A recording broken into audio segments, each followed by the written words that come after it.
Hello everyone, welcome to concept decoder. आप सभी का आपके अपने प्यारे चैनल कॉन्सेप्ट डिकोडर पे स्वागत है। हम पढ़ रहे ट्रांसपोर्टेशन इंजीनियरिंग और ट्रांसपोर्टेशन इंजीनियरिंग के अंदर अब बेहद ही इंपॉर्टेंट टॉपिक हम लोग पढ़ने वाले हैं, ज्योमेट्रिक डिजाइन ऑफ हाईवे। यही टॉपिक सबसे ज्यादा इंपॉर्टेंट है। ओके, तो इस टॉपिक को बहुत अच्छे से डिटेल में फॉलो करेंगे। तो सबसे पहले एक नाम बताता हूं, जो ज्योमेट्रिक डिजाइन ऑफ हाईवे हम करेंगे तो इसमें हम कौन सा कोड फॉलो करेंगे। तो ये जो कोड हम फॉलो करेंगे बच्चा लोग, इस कोड का नाम है इंडियन रोड कांग्रेस IRC, मतलब Indian road Congress. Code number है 73। ठीक है, ये कोड दी गई थी हम लोगों को 1990 में। इस कोड के अंदर इंडियन रोड कांग्रेस ने बहुत तरह के स्पेसिफिकेशन दिए हैं। Okay, technical specification related to geometric design of highway जो हम करने वाले हैं। ओके, तो उसमें जितना भी अपना टेक्निकल स्पेसिफिकेशन है सारा का सारा इस कोड में है। तो इस कोड से रिलेटेड जो भी स्टेटमेंट मैं लिखवाऊंगा वो सारा स्टेटमेंट, सारा टेबल आपके दिमाग में आ जाना चाहिए। मैं याद करवा दूंगा ना, आप टेंशन मत लो, वो मैं याद करवा दूंगा। लेकिन वो ही सब इंपॉर्टेंट है, वो सब एग्जामिनेशन में ऑब्जेक्टिव क्वेश्चंस में एज ए ऑब्जेक्टिव क्वेश्चंस आपसे पूछे जाएंगे। जैसे जेई का एग्जाम, एई का एग्जाम है ना, स्टेट ए स्टेट जेई का बात कर रहा हूं, इन सब में। गेट वगैरह में तो चलो वो एक आध ऑब्जेक्टिव पूछ लेंगे, लेकिन मैक्सिमम न्यूमेरिकल पूछते हैं वहां पे। ठीक है, तो सभी एग्जामिनेशंस को लेके हम कवर करते हुए चलेंगे। चाहे आप राजस्थान एई के लिए बैठे हैं, दिल्ली सबऑर्डिनेट एई के लिए बैठे हैं, आंध्र प्रदेश एई के लिए बैठे हैं, अगर आप समझ पा रहे हैं हिंदी तो ठीक है। कोई भी कुछ भी, any exam, anything valid here, concept decoder, geometric design of highway. So let's start with the topic now. Geometric design of highway मतलब हमको क्या करना है, हाईवे का ज्योमेट्री डिजाइन करना है। ज्योमेट्री जैसे कि इसमें हमको डायमेंशंस की रोड बनाऊंगा तो कितना चौड़ा बनाना है ये मेंशन करूंगा, उसका लेयर का थिकनेस क्या होगा ये सब मेरे को मेंशन करनी है। अगर मेरा कर्व है तो कितना डिग्री ऑफ कर्व है, जिसको हम कहते हैं हॉराइजॉन्टल अलाइनमेंट, उसको डिसाइड करना।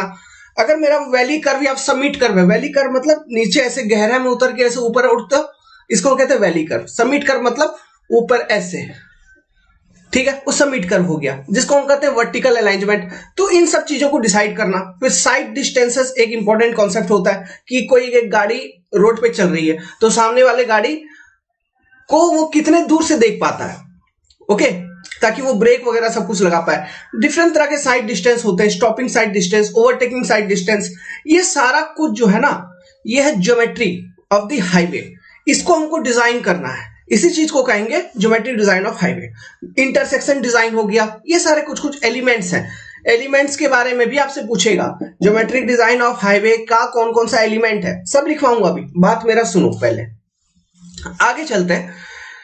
एज ए सिविल इंजीनियर, मैं एक इंजीनियर हूं। मेरा मकसद क्या है, किसी भी चीज को इकोनॉमिकल बनाना, और जो चीज मैं बना रहा हूं मैं ये सोचूंगा कि उससे एफिशिएंसी मैक्सिमम हो, आउटपुट मेरा मैक्सिमम हो, मैं उसका अधिकतम यूज कर पाऊं, परफेक्ट हो, अच्छा हो और सेफ हो, है ना, और सेफ हो। और ये चीज मैं अचीव कर पाऊं एट सम रीजनेबल कॉस्ट। लागत भी मेरा ऐसा नहीं कि मैं बहुत ज्यादा पैसा लगा दिया, no, at some reasonable cost, जितना मेरे को चाहिए उतना ही पैसा लगा के अच्छा एक, मतलब एक ऐसा रोड बनाओ जिसका एफिशिएंसी मैक्सिमम हो, ओके, एंड सेफ्टी भी वो मैक्सिमम दे रहा है एट रीजनेबल कॉस्ट, है ना। तो इसके लिए एक टर्म कहा जाता है कि geometric design is always done for optimum efficiency and maximum safety eight reasonable cost. Evergreen statement, ठीक है, लिखवा देंगे।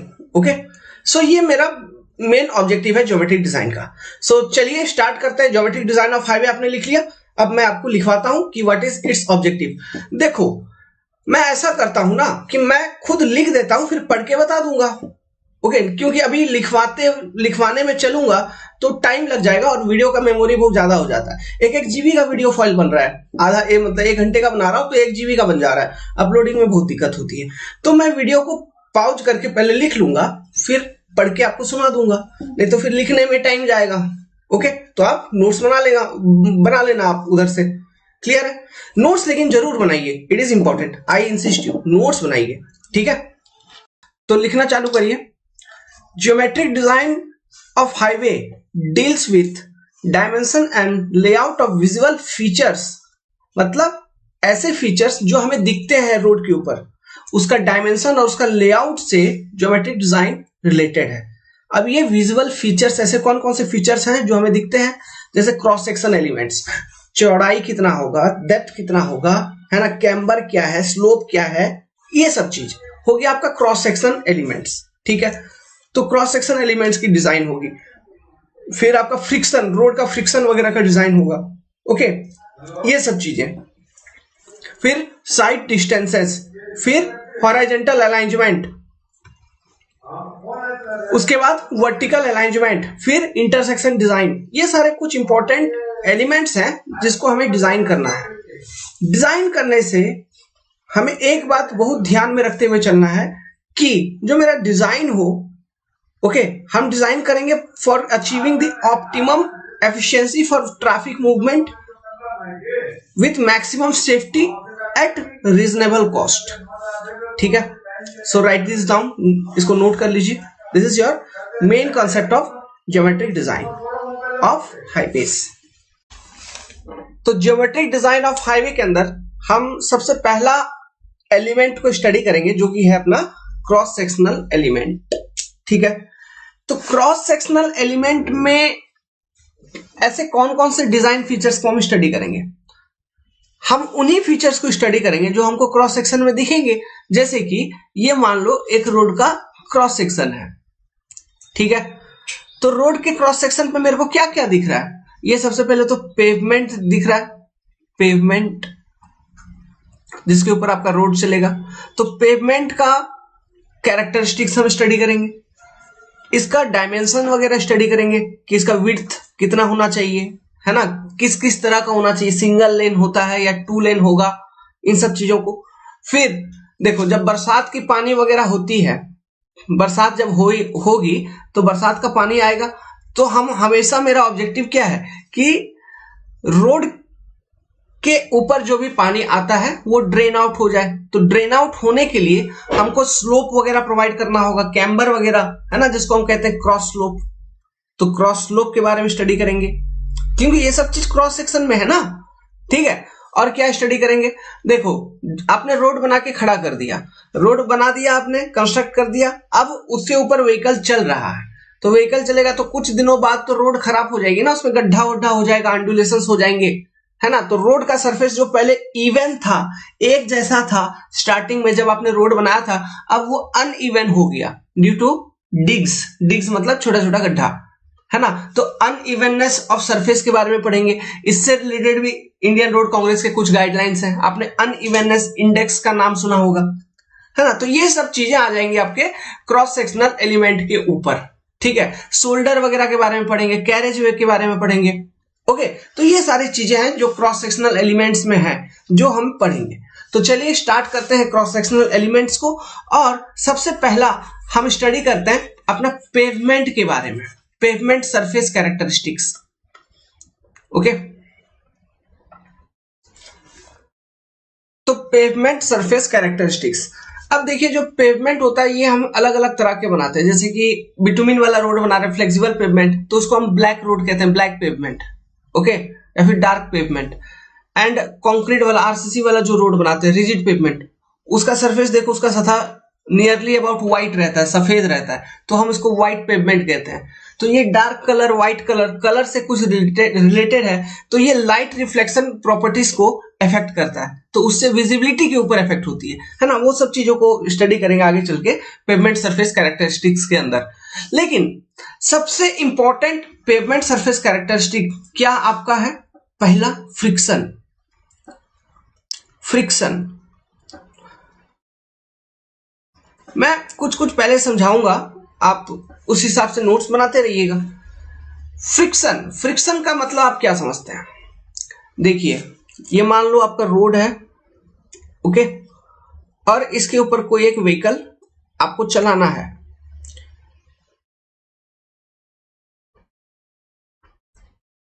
तो जो फ्रिक्शन यहां पे डेवलप होगा ना, ठीक है, मतलब ये रोड है, रोड के ऊपर व्हीकल चलेगा, तो जो फ्रिक्शन डेवलप होगा वो कहां पर डेवलप होगा, सबसे पहला चीज जो फ्रिक्शन डेवलप होगा ये टायर इस गाड़ी का टायर और रोड सरफेस के बीच में जो कांटेक्ट है ना, उसी पॉइंट पे फ्रिक्शन डेवलप होगी। ठीक है, पहला तो ये पॉइंट कि जो कांटेक्ट लोकेशन है वहीं पे डेवलप होगी। और फ्रिक्शन कैसे डेवलप होगी, देखो ये जो गाड़ी इस रोड के ऊपर है, ठीक है, इसका अपना कोई एक वेट होगा जो कि इसके सेंटर ऑफ ग्रेविटी से कंसंट्रेटेड होगी towards the direction of gravity in downward direction. Okay, ऐसा। नाउ लेट्स सपोज कि ये जो रोड है, दिस इज योर रोड, इसका जो सतह है, इसका जो सरफेस है, इसका एक फ्रिक्शन कोफिशिएंट आपने यूज किया है in designing, okay, which is according to Indian road congress provision. इसके लिए आपने एक फ्रिक्शन कोफिशिएंट चूज किया है। और ये जो फ्रिक्शन कोफिशिएंट होती है, मैं आपको बता दूं, ये इसका वैल्यू होती है generally 0.35 to 0.40 according to IRC। ठीक है, ये IRC के अकॉर्डिंग। अब ये कौन सा फ्रिक्शन है, क्या है, मैं आपको अभी बताऊंगा। तो देखिए, तो हाँ, इसका एक आपने फ्रिक्शन कोफिशिएंट डिसाइड कर रखा है, ठीक है, इस रोड सरफेस का। तो लेट्स सपोज इसको मैं कहता हूं mu. Okay, it is your friction coefficient mu. तो जो फ्रिक्शन फोर्स डेवलप होगा ना, it will always develop in opposite direction to the motion of vehicle. मान लो आपका गाड़ी का मूवमेंट का डायरेक्शन ये है, तो जो फ्रिक्शन फोर्स डेवलप होगा वो डेवलप होगा अपोजिट डायरेक्शन ऑफ मोशन में हमेशा। F equal to friction force will be equal to weight into coefficient of friction. इतना अमाउंट का force in opposite direction of motion आपका डेवलप होगा। तो इस तरह से हम फ्रिक्शन फोर्स कैलकुलेट करते हैं। तो देखिए, ये जो फ्रिक्शन है, ये व्हीकल के मूवमेंट के अपोजिट डायरेक्शन में डेवलप हो रहा है ना, ठीक है। तो इस फ्रिक्शन को हम कहते हैं लॉन्गिट्यूडिनल फ्रिक्शन। इसको लॉन्गिट्यूडिनल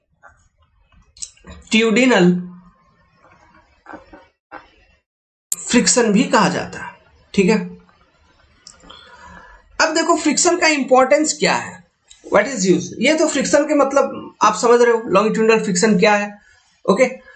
अब इसका इंपॉर्टेंस क्या है, what is importance of this longitudinal friction. तो देखिए, फ्रिक्शन मतलब पकड़। जब तक आपका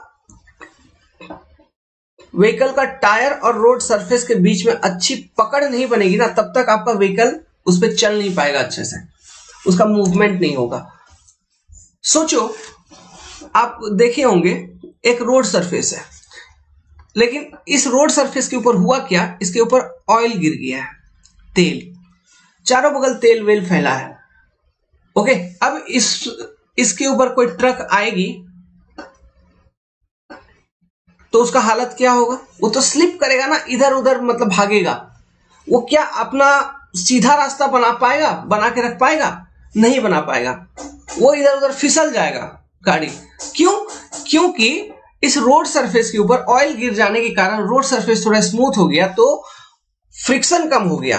तो अगर फ्रिक्शन कम हो गई तो जो गाड़ी का टायर है और रोड का सरफेस, इसके बीच में पकड़ कम हो गया। समझ गए बात, है ना। तो वो पकड़ कम हो गया, तो इसलिए अब व्हीकल को चलने में दिक्कत हो रहा है, ओके। व्हीकल को चलने में दिक्कत हो रहा है। चलने में दिक्कत कैसे होगा, देखिए, लेट्स सपोज कि ऑयल जो गिरा है वो इस तरफ गिरा है, ठीक है, इससे पहले इस तरफ नहीं गिरा। तो गाड़ी इधर जो रोड है, इसमें तो बहुत तेजी से आ जाएगा, आराम से तेजी से चलाएगा, जो उसको चलाना है डिजाइन स्पीड के अकॉर्डिंग वो चलाएगा। लेकिन जैसे ही ये लो फ्रिक्शन वाले एरिया में आएगा, ठीक है, आपका व्हीकल, ओके, फ्रिक्शन चूंकि लो है और वही स्पीड से अगर ये अंदर आ जाएगा, तो क्या मतलब क्या कुछ कॉन्सिक्वेंसेस आप सोच पा रहे हो, okay.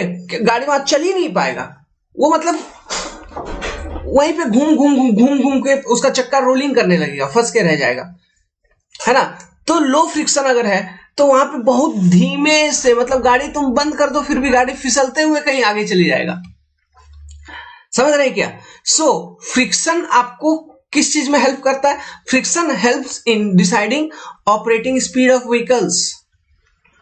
Operating speed of vehicle, एक बात तो ये हो गया, फ्रिक्शन इस चीज को डिसाइड करने में हेल्प करता है ना। और जब तक रोड सरफेस और टायर के बीच में फ्रिक्शन नहीं होगा तो गाड़ी का मूवमेंट अच्छे से नहीं हो पाएगा। So friction supports the vehicular movement. Friction क्या करता है, it supports the vehicular movement, बिना फ्रिक्शन का नो मूवमेंट। फ्रिक्शन के बारे में समझते रहिए, इसमें बहुत अच्छे से समझाऊंगा, बहुत सारा पॉइंट्स आपको बताऊंगा।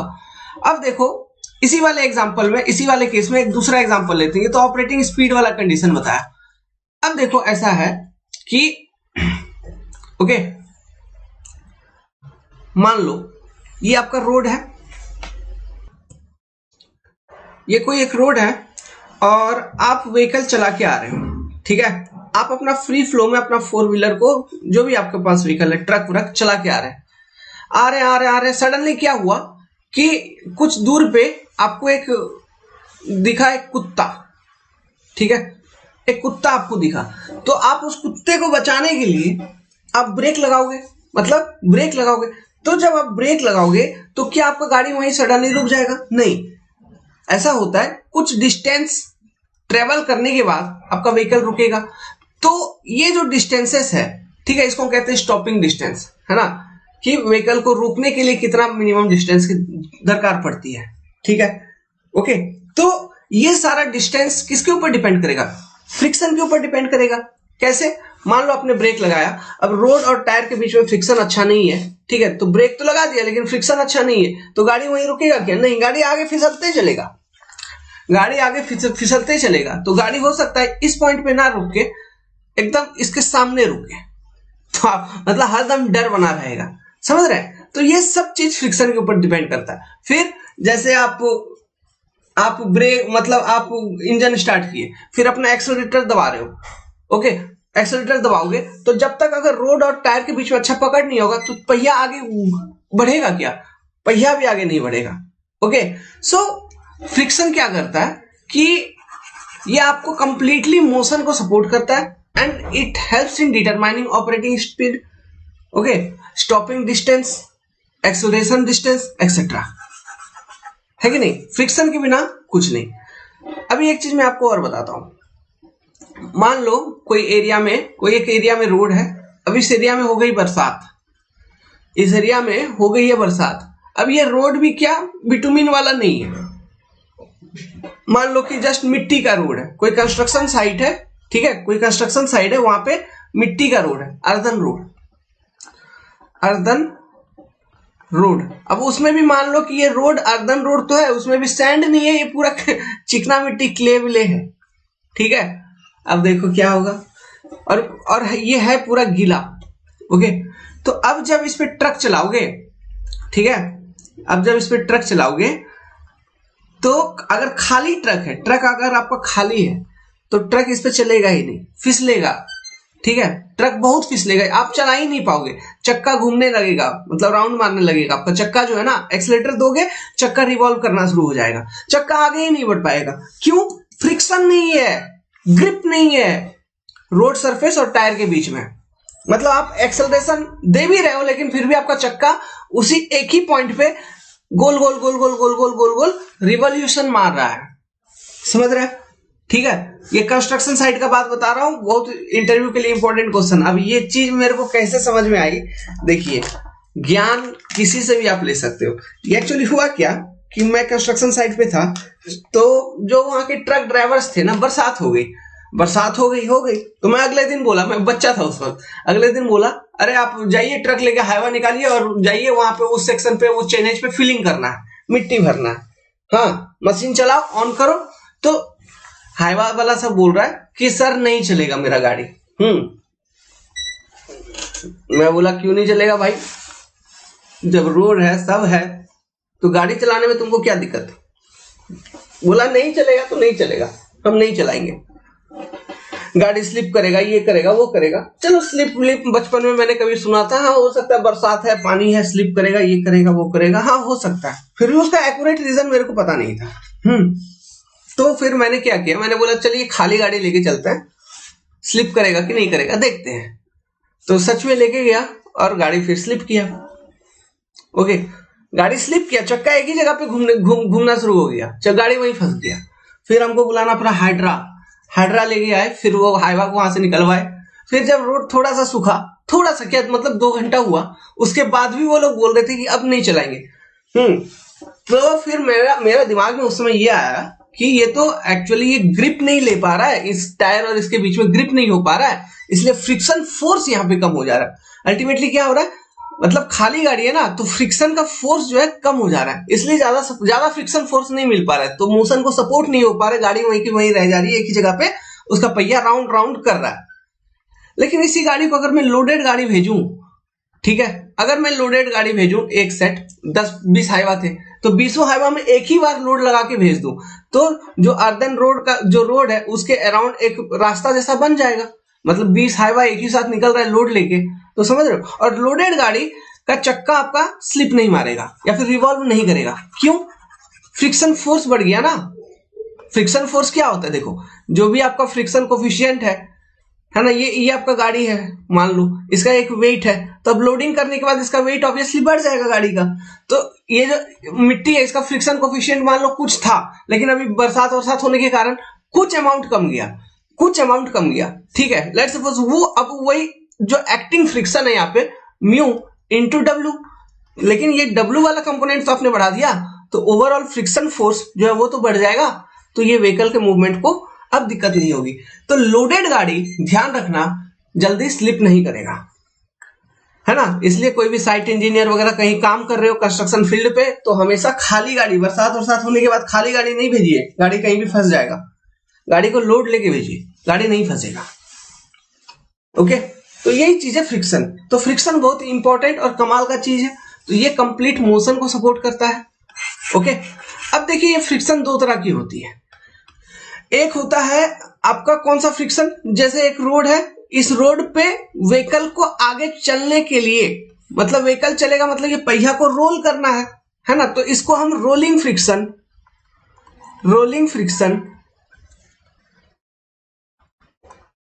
या फिर ये लॉन्गिट्यूडनल डायरेक्शन में एक्टिंग है, मतलब ये मोशन का डायरेक्शन है, इसके अपोजिट में यही रोलिंग फ्रिक्शन एक्ट करता है ना, तो इसको लॉन्गिट्यूडनल फ्रिक्शन।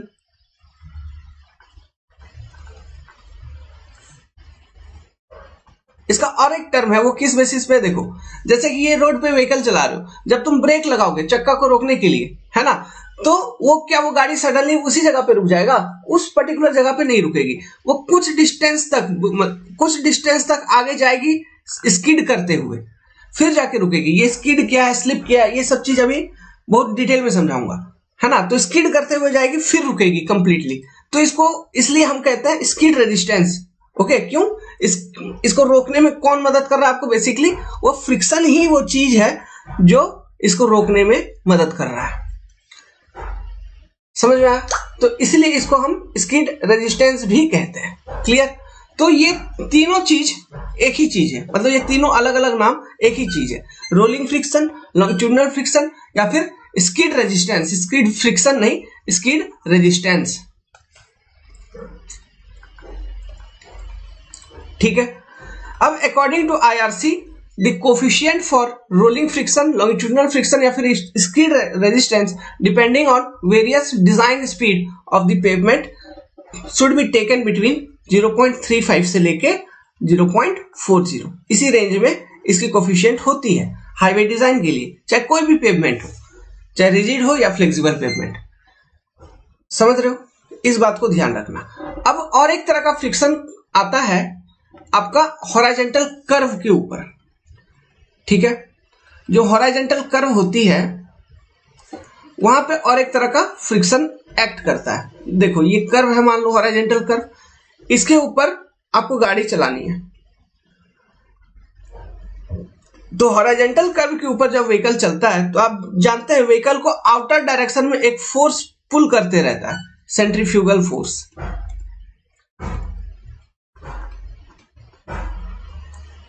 ओके, ये क्या करेगा, व्हीकल को हमेशा ये कोशिश करेगा, जब व्हीकल आपका मूव करेगी हमेशा ये कोशिश करेगा कि इस गाड़ी को इस रास्ते से बाहर कर दें, है ना।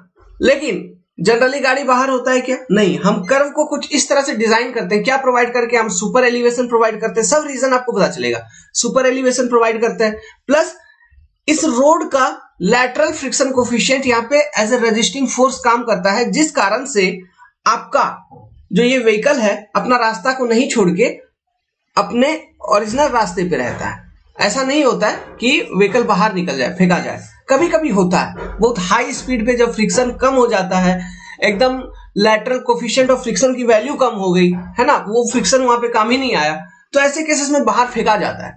ओके, लेकिन जनरली अगर डिजाइन स्पीड के लिमिट के अंदर आप चलोगे तो ऐसे केसेस में वो बाहर नहीं फेंकाएगा। ओके, क्यों? इसको जो रेजिस्टेंस मिलेगा यहाँ पे वो मिलता है लैटरल फ्रिक्शन कंपोनेंट के द्वारा। ठीक है, तो लैटरल फ्रिक्शन का रोल हॉरिजॉन्टल कर्व के ऊपर आती है।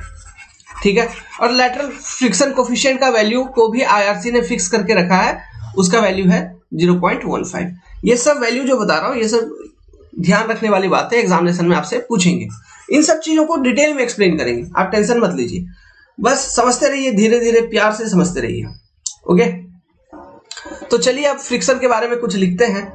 ओके, अगर ये बनाना है तो ये बना लीजिए, लॉन्गिट्यूडिनल फ्रिक्शन, ये फिर इसी में लिख लीजिए तीनों नाम, longitudinal friction, rolling friction and skid resistance, तीनों एक ही चीज का नाम है।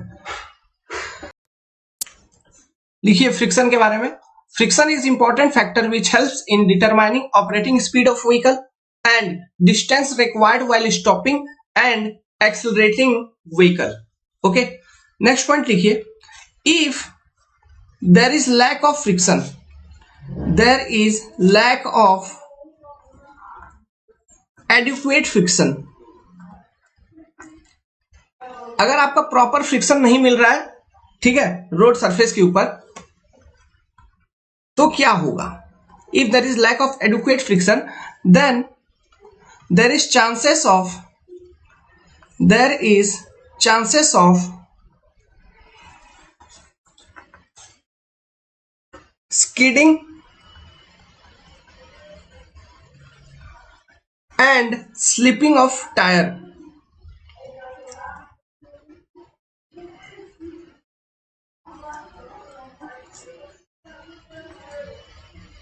अब देखिए, मैं अगर आप सभी से पूछूंगा कि स्किड क्या होता है, स्लिप क्या होता है, आप कुछ ना कुछ बोल देंगे, हाँ स्लिप हो गया, स्किड हो गया, हम लोग सभी ने बचपन से सुना हुआ है स्किड एंड स्लिप क्या होता है, लेकिन उसका प्रॉपर मीनिंग क्या है, चलिए मैं आपको समझाता हूं। Skid and slip, what do you mean by this? तो ध्यान से सुनिए, देखिए रोड के ऊपर एक पहिया जब चलता है, इस पहिए को ऑब्जर्व करो, इसके मोशन को ऑब्जर्व करिए। लेट्स सपोज ये पहिया का रेडियस है r, ठीक है, तो देखिए जब रोड के ऊपर पहिया चलती है तो इसका दो तरह का मोशन होता है। आपने ये देखा होगा कि पहिया एक पॉइंट से लेकर दूसरे पॉइंट तक पहुंच जाती है और साथ ही साथ पहिया गोल गोल घूमते हुए उस पॉइंट तक पहुंचती है ना, समझ रहे हैं? मतलब पहिया क्या है, उसका दो तरह का मोशन है, वो एक की, let's suppose this is your first location, ये पहला कोई पॉइंट है, अब इस पॉइंट से पहिया इस पॉइंट पे तो पहुंच गई है ना, पॉइंट नंबर 2 पे तो पहुंच गई, लेकिन जो पॉइंट नंबर 2 पे पहुंची वो गोल गोल घूमते हुए पहुंची। मतलब ये जो पॉइंट 1 और पॉइंट 2 के बीच का डिस्टेंस है, इसको हम कहते हैं लॉन्गिट्यूडिनल डिस्टेंस, लॉन्गिट्यूडिनल डिस्टेंस, ठीक है, डिस्टेंस। और उसी दौरान लॉन्गिट्यूडिनल डिस्टेंस जो ये पहिया ने कवर किया पॉइंट 1 से लेकर पॉइंट 2 तक, तो इस दौरान ये और एक तरह का डिस्टेंस भी कवर किया, मतलब वो गोल गोल घूम रहा था ना, तो सरकमफ्रेंशियल डिस्टेंस भी इसने कवर किया, मतलब गोल गोल घूमने वाला जो डिस्टेंस है उसको हम कहते हैं सरकमफ्रेंशियल डिस्टेंस। तो अब मोशन का बात करते हैं, तो यहाँ पे दो तरह का मोशन आता है, कौन कौन सा? एक तो ये आगे बढ़ रही है तो इसको हम कहते हैं ट्रांसलेशनल मोशन, ट्रांसलेशनल मोशन, ठीक है, एक तो ये बात हो गई। दूसरा, ये सरकमफ्रेंस के अराउंड अपना रिवॉल्व करता है, रोटेट करता है, तो ये जो रोटेशन है इसको हम रोटेशनल मोशन कहेंगे, इसको हम कहेंगे रोटेशनल मोशन। ये सब बात आपको समझ में आया? अब बात करते हैं पहला पैरामीटर जो कि है skid, SKIDD, skid. What do you mean by skid? देखो रोड के ऊपर एक पहिया को चलना है, ठीक है, जिसका रेडियस है r, ओके, तो ये लोकेशन 1 है and this is your location 2, यहां तक पहिया को पहुंचना है, लोकेशन 2, ये कुछ एक पर्टिकुलर मीटर है, लेट्स सपोज कोई एक लेंथ हो सकता है कि ये 10 मीटर हो, लेट्स सपोज कि ये 10 मीटर है, L = 10 मीटर, तो L इक्वल टू 10 मीटर इतना लॉन्गिट्यूडनल डिस्टेंस इस पहिए को कवर करना है। तो L इक्वल टू 10 मीटर का लॉन्गिट्यूडनल डिस्टेंस पहिए को कवर करने के लिए लेट्स सपोज ये पहिया जो रेडियस r का है इसको 5 बार रोटेट होना पड़ेगा, 5 रोटेशन की दरकार है। लेट्स सपोज 5 रोटेशन अगर ये करेगा तो L इक्वल टू 10 मीटर ये ट्रेवल कर लेगा। तो ये 5 रोटेशन इक्वल टू कितना डिस्टेंस ये कवर करेगा, मतलब according to 5 rotation 5 into 1 circumference. तो सर्कमफ्रेंस ऑफ दिस टायर कितना होगा 2 पाई r, है ना। तो this is the circumferential distance. ये क्या है, it is circumferential distance, it is circumferential distance covered.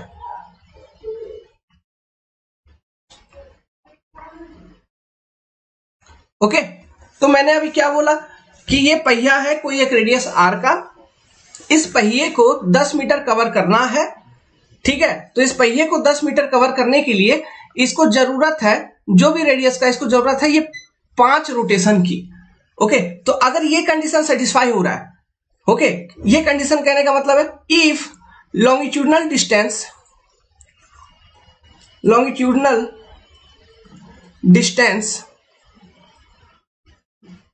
covered is equal to circumferential distance covered. Circumferential distance covered. तो सब कुछ ठीक है, ओके मतलब it is your equilibrium condition. अगर ये कंडीशन सेटिस्फाई हो रही है तो सब कुछ ठीक है। कहने का मतलब है कि L equal to n into 2 pi r. This is my equilibrium equation for rolling. This is your equilibrium equation for rolling. अगर ये कंडीशन मेरा सेटिस्फाई कर रहा है तो सब कुछ ठीक है। अगर ये कंडीशन सेटिस्फाई नहीं करेगा तो मेरा 2 पॉसिबिलिटी जनरेट होता है। अब वो 2 पॉसिबिलिटी कौन कौन से हैं, एक तो ये कि स्किड हो जाएगा, दूसरा स्लिप हो जाएगा। तो अब ये स्किड क्या है, स्लिप क्या है, अब इसको जरा डिटेल में समझते हैं। तो देखिए पहला जैसे मैं बात कर रहा हूं स्किड का, तो स्किड कब होगा, स्किड कब होगा, स्किड कब होगा, मान लो कि ये रोड है, इस रोड पे ये पहिया जो है ना, इसको मैंने क्या बोला, इस पहिए को पॉइंट नंबर 1 से लेके पॉइंट नंबर 2 पर आने के लिए जिसके बीच का लेंथ है, लॉन्गिट्यूडनल डिस्टेंस है जो इसको कवर करना, it is L equal to 10 metre मैंने बोला था। अब ये L इक्वल टू 10 मीटर, ये पहिया कोई एक proper radius R equal to इसका जो भी रेडियस है वो रेडियस का है। तो ये L equal to 10 metre cover करने के लिए ये जो पहिया है रेडियस R का, इसको 5 रोटेशन देनी थी, 5 रोटेशंस, ठीक है। लेकिन हुआ ऐसा बच्चा लोग कि इसने L इक्वल टू 10 मीटर तो कवर किया, L equal to 10 metre cover किया, लेकिन according to the equilibrium condition जो इसको 5 रोटेशन देना था, मतलब जितना सर्कमफ्रेंशियल डिस्टेंस कवर करना था उसने उतना सर्कमफ्रेंशियल डिस्टेंस कवर नहीं किया। ऐसा हुआ कि ये 3.5 रोटेशन 3.5 रोटेशन ही दिया, ओके। और इसी 3.5 रोटेशन में ये पहिया जो है पॉइंट 1 से पॉइंट 2 पर पहुंच गई। कहने का मतलब क्या हुआ कि टायर कहीं बीच में लॉक हो गई और पहिया आगे बढ़ा ही नहीं, पहिया गोल घुमा ही नहीं, टायर लॉक हो गई, पहिया गोल घुमा नहीं, लेकिन आपका पहिया आगे बढ़ गया। Means longitudinal distance covered is more then circumferential distance. समझ रहे हो? तो मान लो ये 10 मीटर लॉन्गिट्यूडनल कवर करना था, तो हुआ ये कि सर्कमफ्रेंशियल डिस्टेंस जो इसने कवर किया वो कम कवर किया as compare to longitudinal distance. मतलब पहिया आपका गोल घुमा ही नहीं, लेकिन पहिया आगे बढ़ गया। तो ये जो कॉन्सेप्ट होता है ना, इसको कहते हैं स्किड। अब ये स्किड वगैरह कब किस केस में होगा, कहां पे होगा? मान लो आपने स्पीड में आ रहे हैं, ठीक है, स्पीड में आ रहे हैं, स्लो में आ रहे हैं, जो भी है, रोड के ऊपर क्या है कि इधर कहीं ऑयल वगैरह गिरा हुआ है, ऑयल वगैरह गिरा हुआ है, और आप गाड़ी चला के आ रहे हैं, आप देखें यहाँ पे जहां पे ऑयल गिरा उधर ही कोई कुत्ता आ रहा है, तो आपने यहाँ पे ब्रेक लगा दिया, ब्रेक लगा दिया। अब ब्रेक लगा दिया, अभी गाड़ी का ब्रेक लग गया है, ठीक है। तो उसके बाद कुछ डिस्टेंस ट्रेवल किया गाड़ी ने, फिर चक्का उसका लॉक हो गया, लेकिन चूंकि रोड सरफेस का फ्रिक्शन इतना कम था कि चक्का लॉक होने के बाद भी गाड़ी आपकी स्किड करके आगे चली गई। समझ रहे हो कॉन्सेप्ट। तो ऐसे केसेस में क्या हुआ, चक्का लॉक हो गया लेकिन आपका लॉन्गिट्यूडनल डिस्टेंस ज्यादा गाड़ी ने ट्रेवल कर लिया, सरकमफ्रेंशियल डिस्टेंस कम ट्रेवल किया और लॉन्गिट्यूडनल डिस्टेंस ज्यादा ट्रेवल कर लिया। इस चीज को कहा जाता है स्किड। समझ गए। तो लिखिए स्किड के बारे में। Skid, it occurs when the longitudinal distance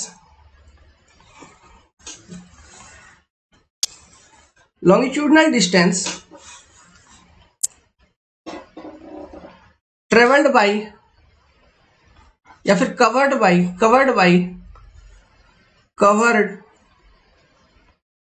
by tire is more than circumferential distance।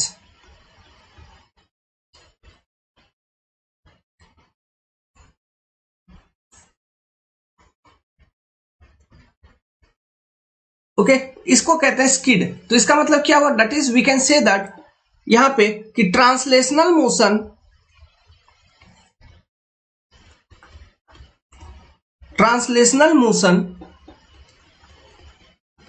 Is more than rotational motion.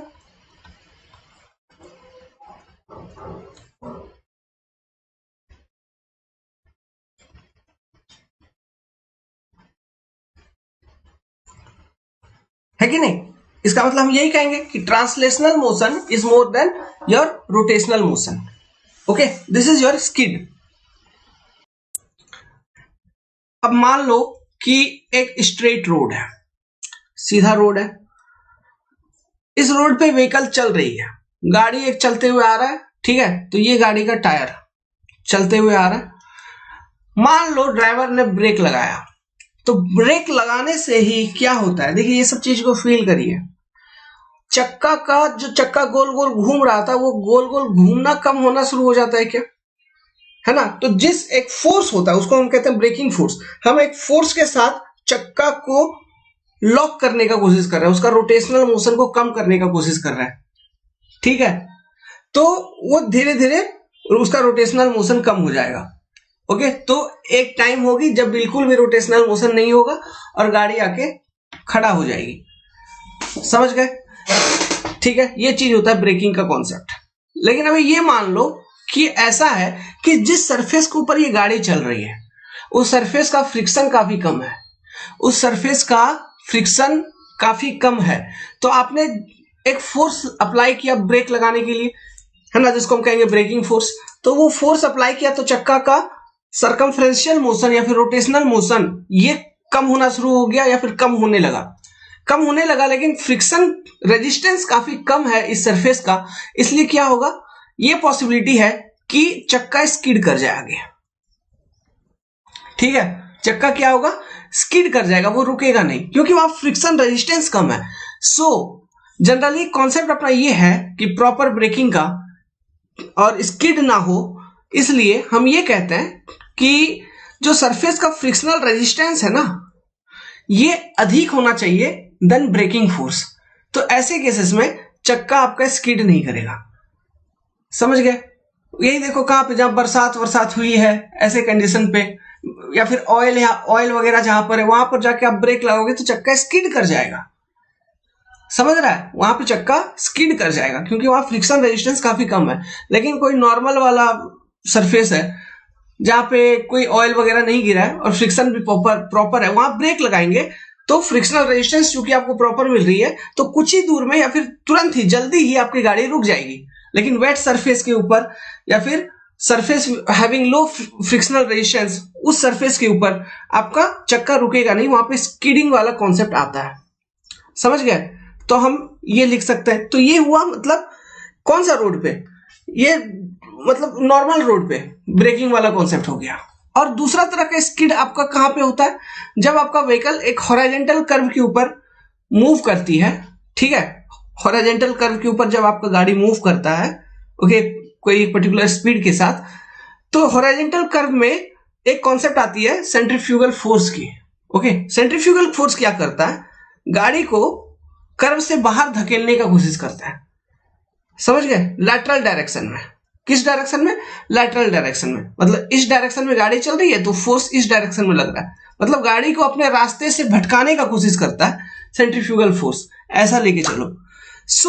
तो गाड़ी अपने रास्ते से भटके नहीं, मतलब इस कर्व को छोड़ के बाहर ना, रोड से बाहर ना उतर जाए, इसके लिए कुछ ना कुछ उसको रेजिस्टेंस चाहिए। तो वो रेजिस्टेंस हम कैसे प्रोवाइड करते हैं? By providing the lateral friction and super elevation. ठीक है, सुपर एलिवेशन का कॉन्सेप्ट आएगा हॉरिजॉन्टल कर्व में, तब आपको समझ में आएगी। सुपर एलिवेशन प्रोवाइड करने के कारण क्या होता है, देखो ये रोड है, ठीक है, तो ये मान लो इनर सरफेस हो गया, आउटर एज हो गया। तो हॉरिजॉन्टल कर्व के ऊपर हम क्या करते हैं, सुपर एलिवेशन प्रोवाइड करने का मतलब ये है कि जो आउटर एज है इसको इनर एज के रेस्पेक्ट में हम उठा देते हैं। तो अब जब इसके ऊपर व्हीकल आपका मूव करता है ना, ओके, तो ये इंक्लाइंड हो जाता है, कुछ झुका हुआ रहता है, तो इस कारण से इसका ग्रेविटी का कंपोनेंट, ठीक है, इस डायरेक्शन में एक्ट करती है। आपका व्हीकल पे सेंट्रीफ्यूगल फोर्स बाहर की ओर एक्ट करता है, तो सुपर एलिवेशन प्रोवाइड करने के कारण एक अपोजिट डायरेक्शन में, जिस डायरेक्शन में सेंट्रीफ्यूगल फोर्स एक्ट कर रहा है उसके अपोजिट डायरेक्शन में इसका एक वेट का कंपोनेंट प्लस जिस सरफेस के ऊपर आपका व्हीकल चल रहा है इसका लैटरल फ्रिक्शन, ये दोनों उस फोर्स के अपोजिट में एक्ट करता है, जो कि रेजिस्टेंस प्रोवाइड करता है। ठीक है, और ये रेजिस्टेंस जो है, यही रेजिस्टेंस इस व्हीकल को हॉरिजॉन्टल कर्व के ऊपर मेंटेन रखने में काम करती है। ठीक है, ये सब चीज और डायग्रामेटिकली और बहुत डिटेल्स में समझाऊंगा जब मैं आपको हॉरिजॉन्टल कर्व के ऊपर पढ़ाऊंगा। ओके, सो ये कॉन्सेप्ट जो अभी मैंने आपको एक्सप्लेन किया, इसके बारे में लिख लीजिए। Skid can be avoided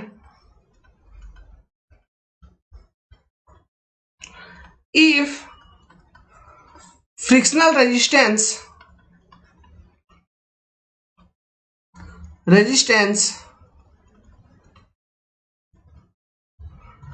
is more than braking force।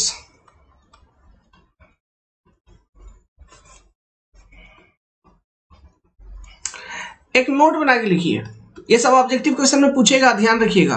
एक नोट बना के लिखिए, according to IRC 73 coefficient of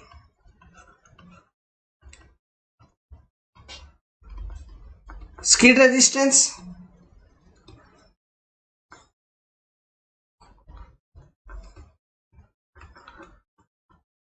या फिर rolling friction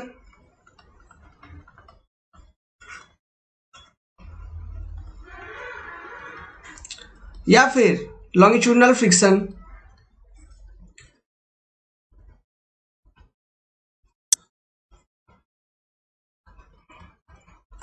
is taken as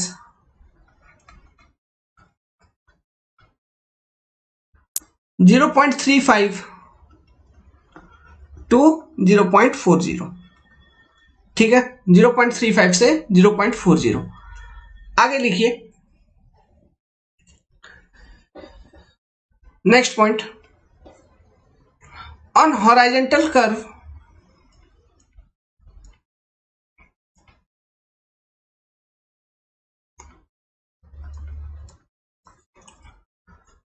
the lateral friction resistance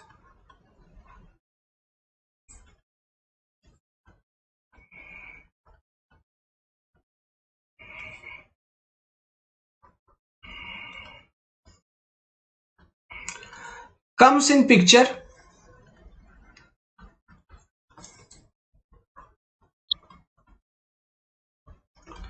which is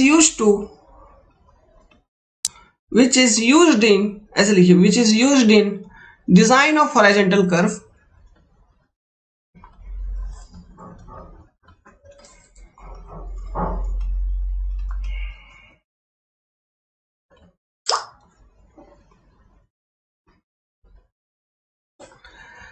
according to IRC 73 coefficient of lateral friction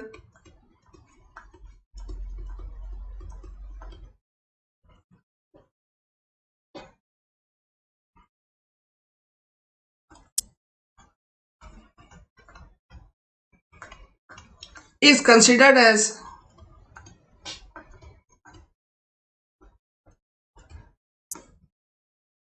.15। ये value को याद रखिएगा।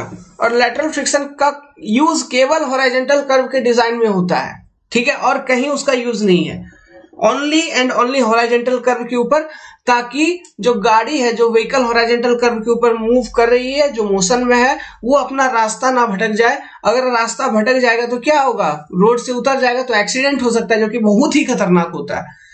हॉरिजॉन्टल कर्व के ऊपर मेरी भी बहुत बार एक्सीडेंट हुई है इसी चक्कर में, ठीक है, ओके।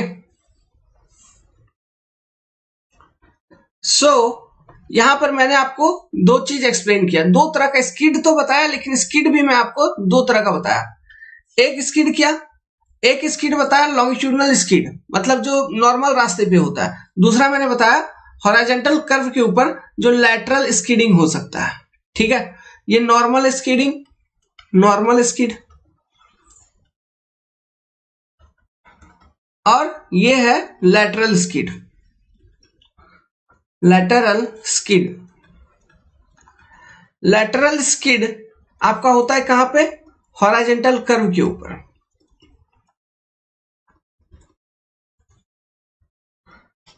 ये बहुत ही डेंजरस है, वेरी खतरनाक, फिर वेरी डेंजरस।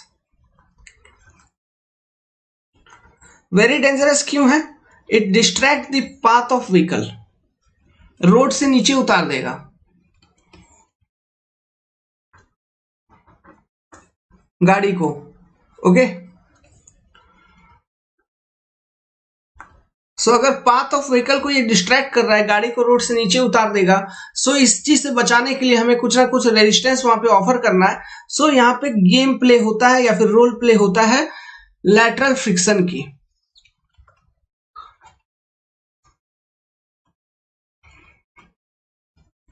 और लैटरल फ्रिक्शन का कोफिशिएंट का जो वैल्यू है, IRC कहता है 73 कहता है कि इसका वैल्यू आप कितना यूज करेंगे, 0.15।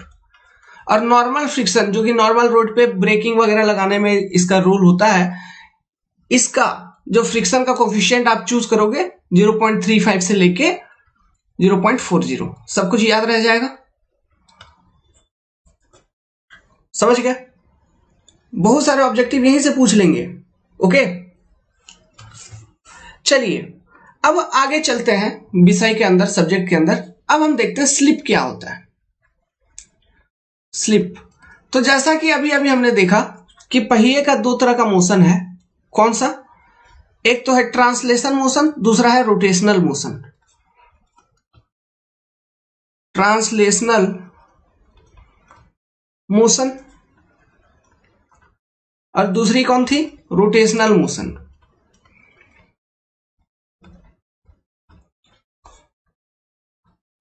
अब स्लिप का मतलब क्या है बच्चा लोग, स्लिप का मतलब यह है कि जैसे पहिया एक ही जगह पे गोल गोल गोल गोल गोल गोल गोल गोल घूमते रह जा रहा है, मतलब आगे बढ़ ही नहीं रहा है। मतलब हम क्या कहेंगे कि पहिया, गाड़ी मेरा, गाड़ी का पहिया मेरा स्लिप कर रहा है, ठीक है। मैं क्या कहूंगा, मेरा गाड़ी का पहिया स्लिप कर रहा है, वो एक ही जगह पे गोल गोल घूमते रह जा रही है, वो आगे बढ़ ही नहीं पा रही है ना।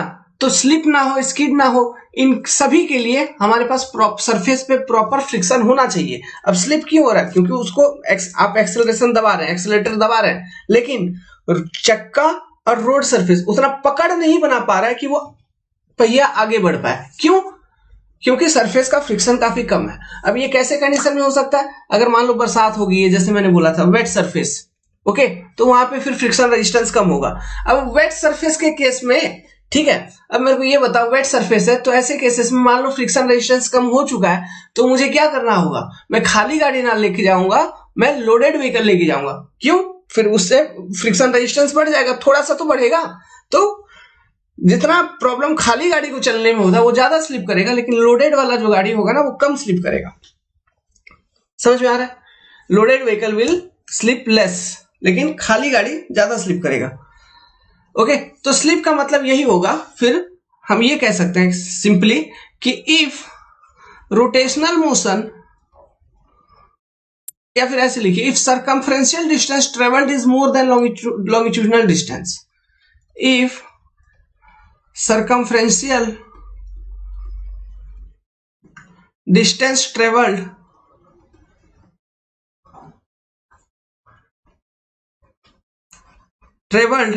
is more than longitudinal distance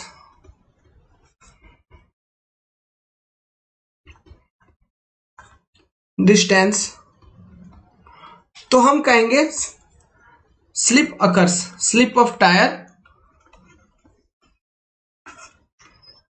अकर। ये कहां हो सकती है? फॉर एग्जांपल वेट सरफेस के ऊपर जनरली देखा जाता है, ठीक है, वहां पे स्लिप होता है।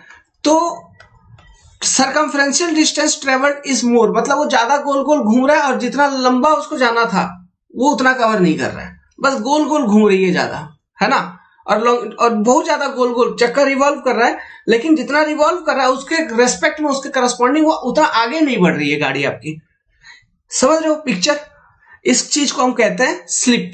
ओके, तो इसका मतलब ये हुआ कि रोटेशनल मोशन, स्लिप के केस में rotational motion RM is greater than translational motion, है कि नहीं? ठीक है, तो आप समझ गए। तो गाड़ी आपका रोड के ऊपर स्लिप ना हो, इसके लिए हमको क्या करना पड़ेगा? मेरा एक उपाय क्या है, देखो, चूंकि वो चक्का गोल गोल गोल गोल घूम जा रहा है एक ही जगह पे, इसका मतलब सरफेस का फ्रिक्शन काफी कम है, तो हमको कोई सूखा चीज स्प्रेड करना होता है। हम गिट्टी, बालू, सैंड वगैरह कुछ कुछ स्प्रेड करेंगे तो आप, जिससे कि सरफेस का फ्रिक्शन रेजिस्टेंस बढ़ पाए और चक्का आगे बढ़ पाए। समझ में आया?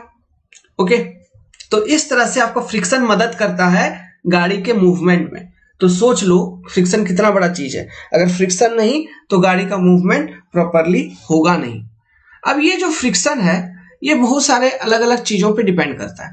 अच्छा चलो, तो मेरे को ये बताओ कि आप स्लिप, स्किड ये सब देख लिए। So for equilibrium condition, for equilibrium और for rolling that is no slip no skid, no slip and no skid, ना ही स्लिप होगा ना ही स्किड होगा व्हीकल का। तो इसके लिए मेरा कंडीशन क्या बनेगा, इक्वेशन ये कि लॉन्गिट्यूडनल डिस्टेंस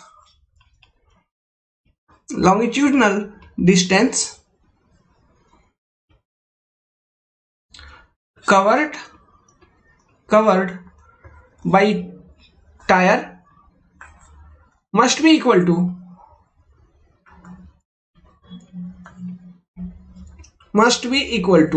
circumferential distance की नहीं, must be equal to circumferential distance covered। Okay, must be equal to circumferential distance covered, मतलब एक टायर है, मान लो रेडियस r का, ठीक है। तो इसके लिए जो मेरा कंडीशन बना for rolling equilibrium condition, it is L must be equal to N into 2πr। Clear है? ये सिंपल सा फंडामेंटल इक्वेशन। ओके, इसको भी एक नोट बना के लिख लीजिए।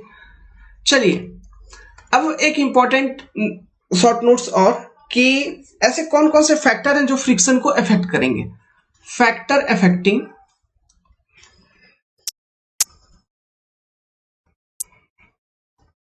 फ्रिक्शन,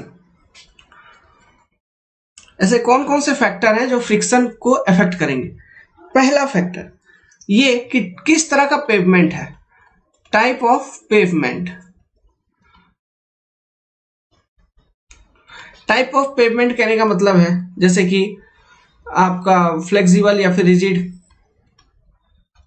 फ्लेक्सिबल है या रिजिड है, ये सब कुछ, ठीक है। ये शॉर्ट नोट्स के रूप में कभी काम आ जाएगा एसएससी जेईई सब में। दूसरा, कंडीशन ऑफ पेवमेंट।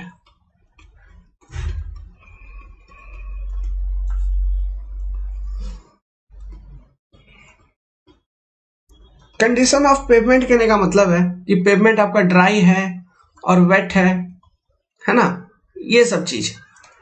तीसरा, condition of tyre. Condition of tyre कि टायर आपका ओल्ड है और न्यू है। चौथा, फिर अच्छा ऐसा भी कह सकते हो pressure in tyre, pressure in tyre ये चीज भी अफेक्ट करेगी। ओके, मान लो कि आपका टायर में कम हवा है, तो कम हवा है तो रोड के ऊपर वो दबेगा।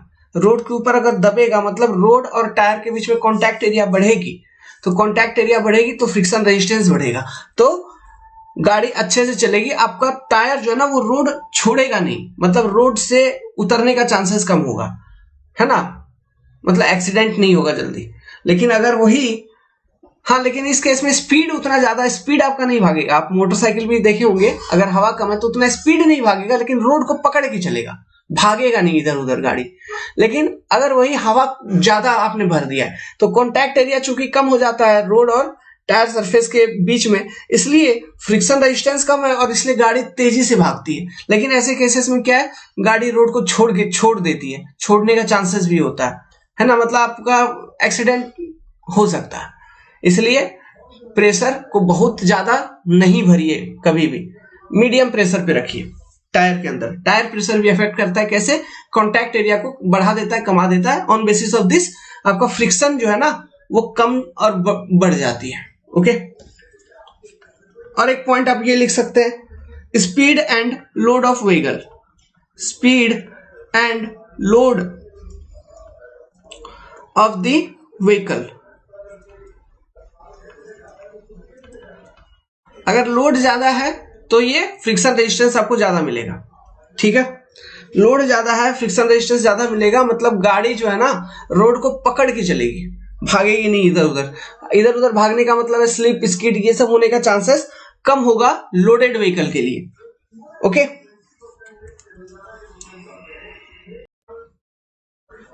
अब हम लोग और एक इंपॉर्टेंट कैरेक्टरिस्टिक्स को पढ़ेंगे पेवमेंट सरफेस कैरेक्टरिस्टिक्स में, जो कि है लाइट रिफ्लेक्शन कैरेक्टरिस्टिक्स। होप कि फ्रिक्शन से रिलेटेड चीजें आपने समझ गए। अगर किसी को कुछ समझ में नहीं आया तो कांटेक्ट कर सकते हैं। Second is light reflection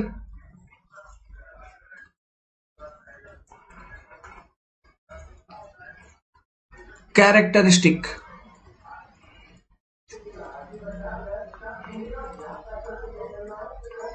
light reflection characteristic क्या है, देखिए ये चीज रिलेटेड है टू विजिबिलिटी ऑफ रोड, ठीक है। अब जैसे आप जो वाहन है रोड के ऊपर दिन में भी चलाओगे रात में भी चलाओगे, तो हमारे पास दो अलग अलग तरह का रोड का कलर है। जैसे कि व्हाइट रोड, मतलब कंक्रीट का जो रोड है लगभग व्हाइट या फिर सफेद तरह का होता है, ठीक है। और दूसरा रोड हो गया ब्लैक रोड, जो बिटवीन वाला रोड आप बनाते हैं।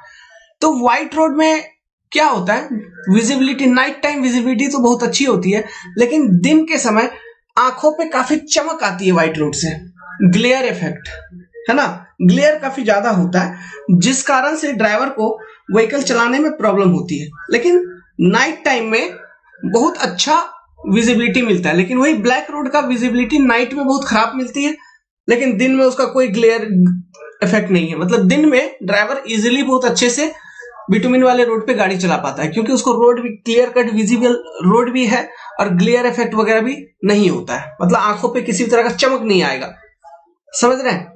तो ये चीज होती है, क्योंकि वो जितना भी सनलाइट है वो सारा कुछ, चूंकि ब्लैक चीज है तो वो एब्जॉर्ब कर लेता है। ओके, लेकिन नाइट में क्या है, नाइट में वही जो भी लाइट है उसको भी वो एब्जॉर्ब कर लेगा, जिस कारण से विजिबिलिटी नहीं मिल पाती है, समझ रहे हैं।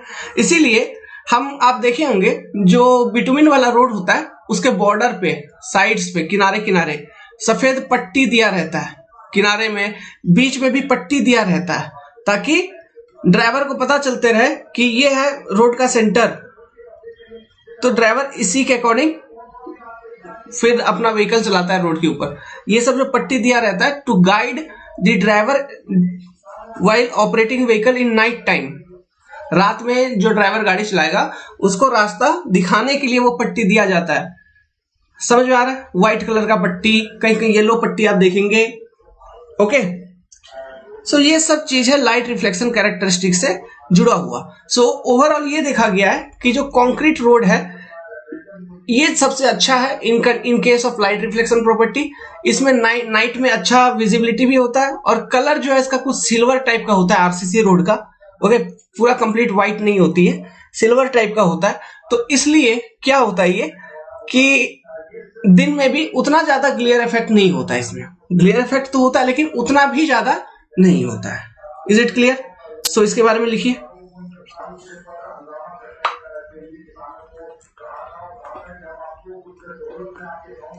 White road have better visibility at night.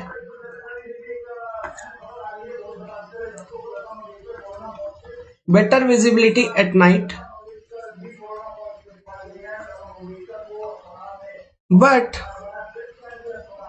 have glare effect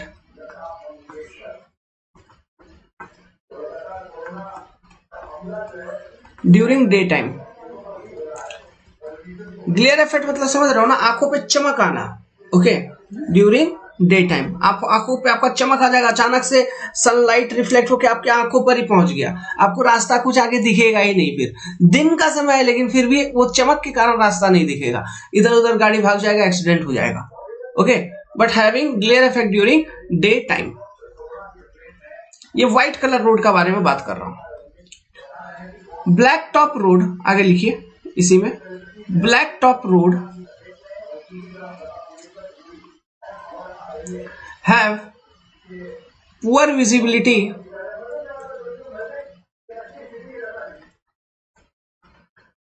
at night but no glare effect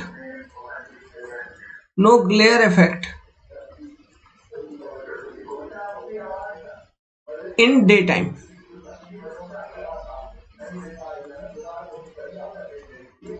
So overall we say that RCC road or concrete roads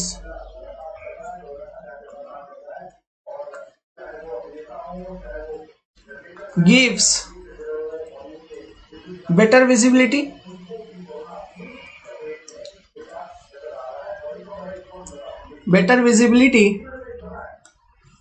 during night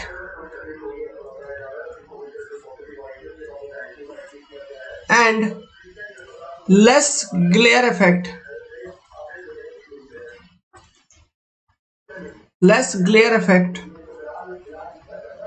during daytime.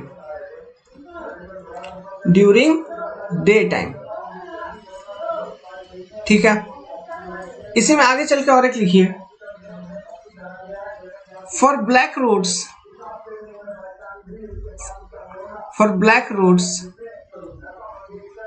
To guide drivers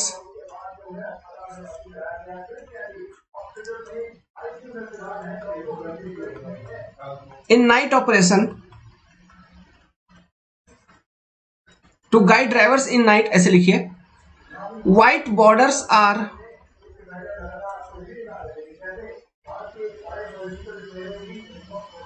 BORDERS, white borders are painted on the road.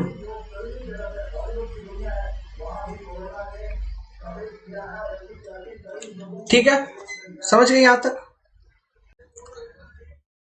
तो अब और एक important property हम पढ़ेंगे light reflection characteristic के बाद। Payment surface characteristics के अंदर ही इन सब चीजों को हम स्टडी कर रहे हैं, ध्यान रखिएगा। Unevenness index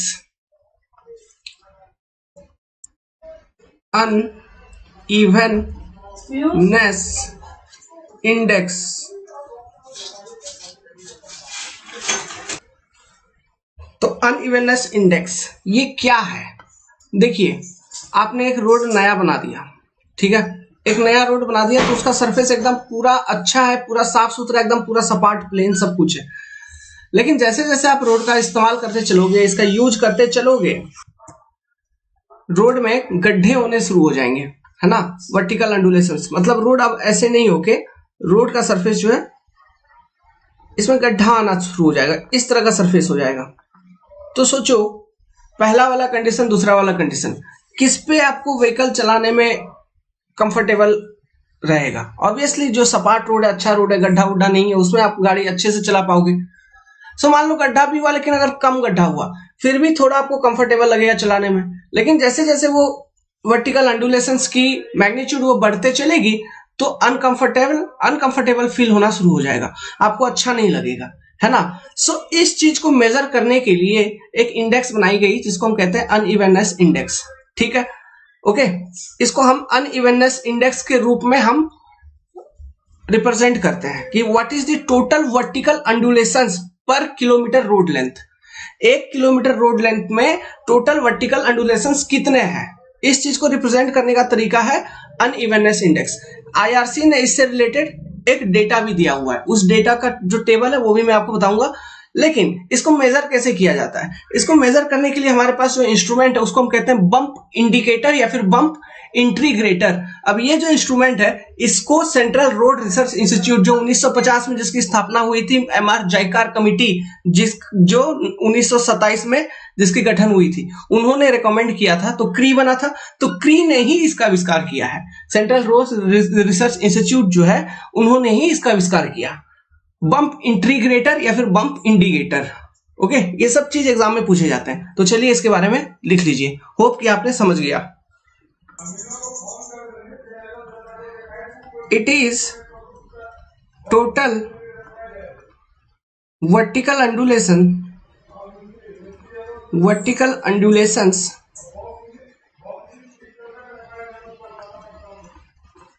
per unit length of road, per unit length of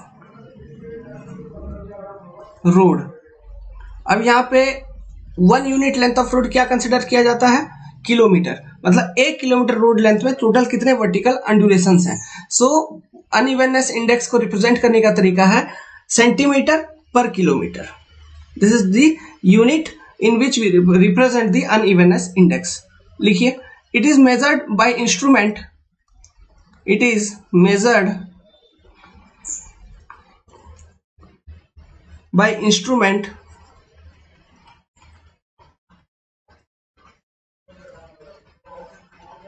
called as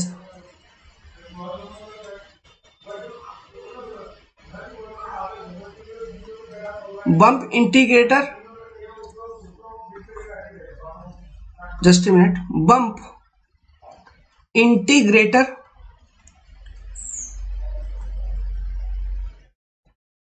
और इसी को हम बम्प इंडिकेटर भी कहते हैं, bump indicator.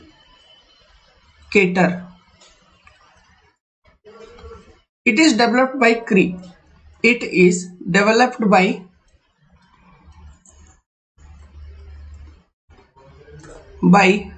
CRI, Central Road Research Institute of India।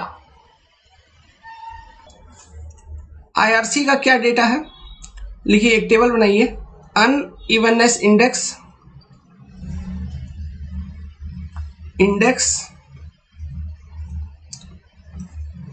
और दूसरे बगल टाइप ऑफ पेवमेंट।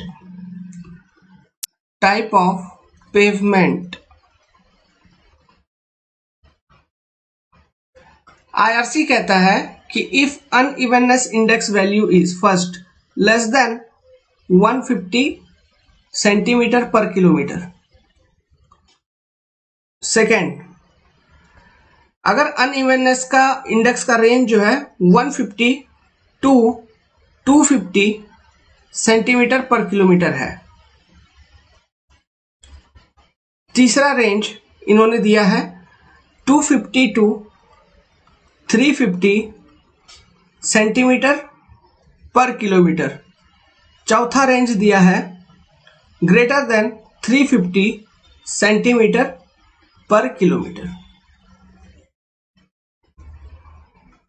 नहीं, ये रेंज में थोड़ा बदलाव होगा, 250 टू 350 नहीं 320। ओके, ये 320 थोड़ा सा चेंज कर लीजिए, 250 to 320 centimetre per kilometre and greater than 320 centimetre per kilometre. तो देखिए, मतलब ये समझ रहे हो ना, ये डेटा क्या है कि 1 किलोमीटर रोड लेंथ में जो आपका वर्टिकल अंडुलेशन है टोटल वो 150 सेंटीमीटर से भी कम है। Similarly okay 1 kilometre road length में जो आपका वर्टिकल अंडुलेशन है वो 150 से लेके 250 सेंटीमीटर के आसपास है, इस रेंज में है ऐसा। ओके तो अब टाइप ऑफ पेवमेंट देखिए, अगर पहला कंडीशन सेटिस्फाई हो रहा है तो उसको हम कहेंगे गुड पेवमेंट, मतलब इसमें गाड़ी चलाने में आपको कोई दिक्कत नहीं है, ये पेवमेंट बहुत अच्छा है, गुड पेवमेंट। अगर 150 से 250 सेंटीमीटर पर किलोमीटर है तो हम इसे कहेंगे सेटिस्फैक्ट्री, चलेगा।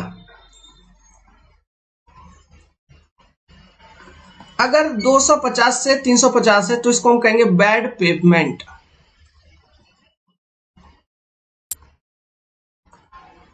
अगर 320 से भी ज्यादा हो गया, मतलब 320 वाला रेंज को क्रॉस कर गया, तो इसको हम कहेंगे अनसेटिस्फैक्ट्री पेवमेंट।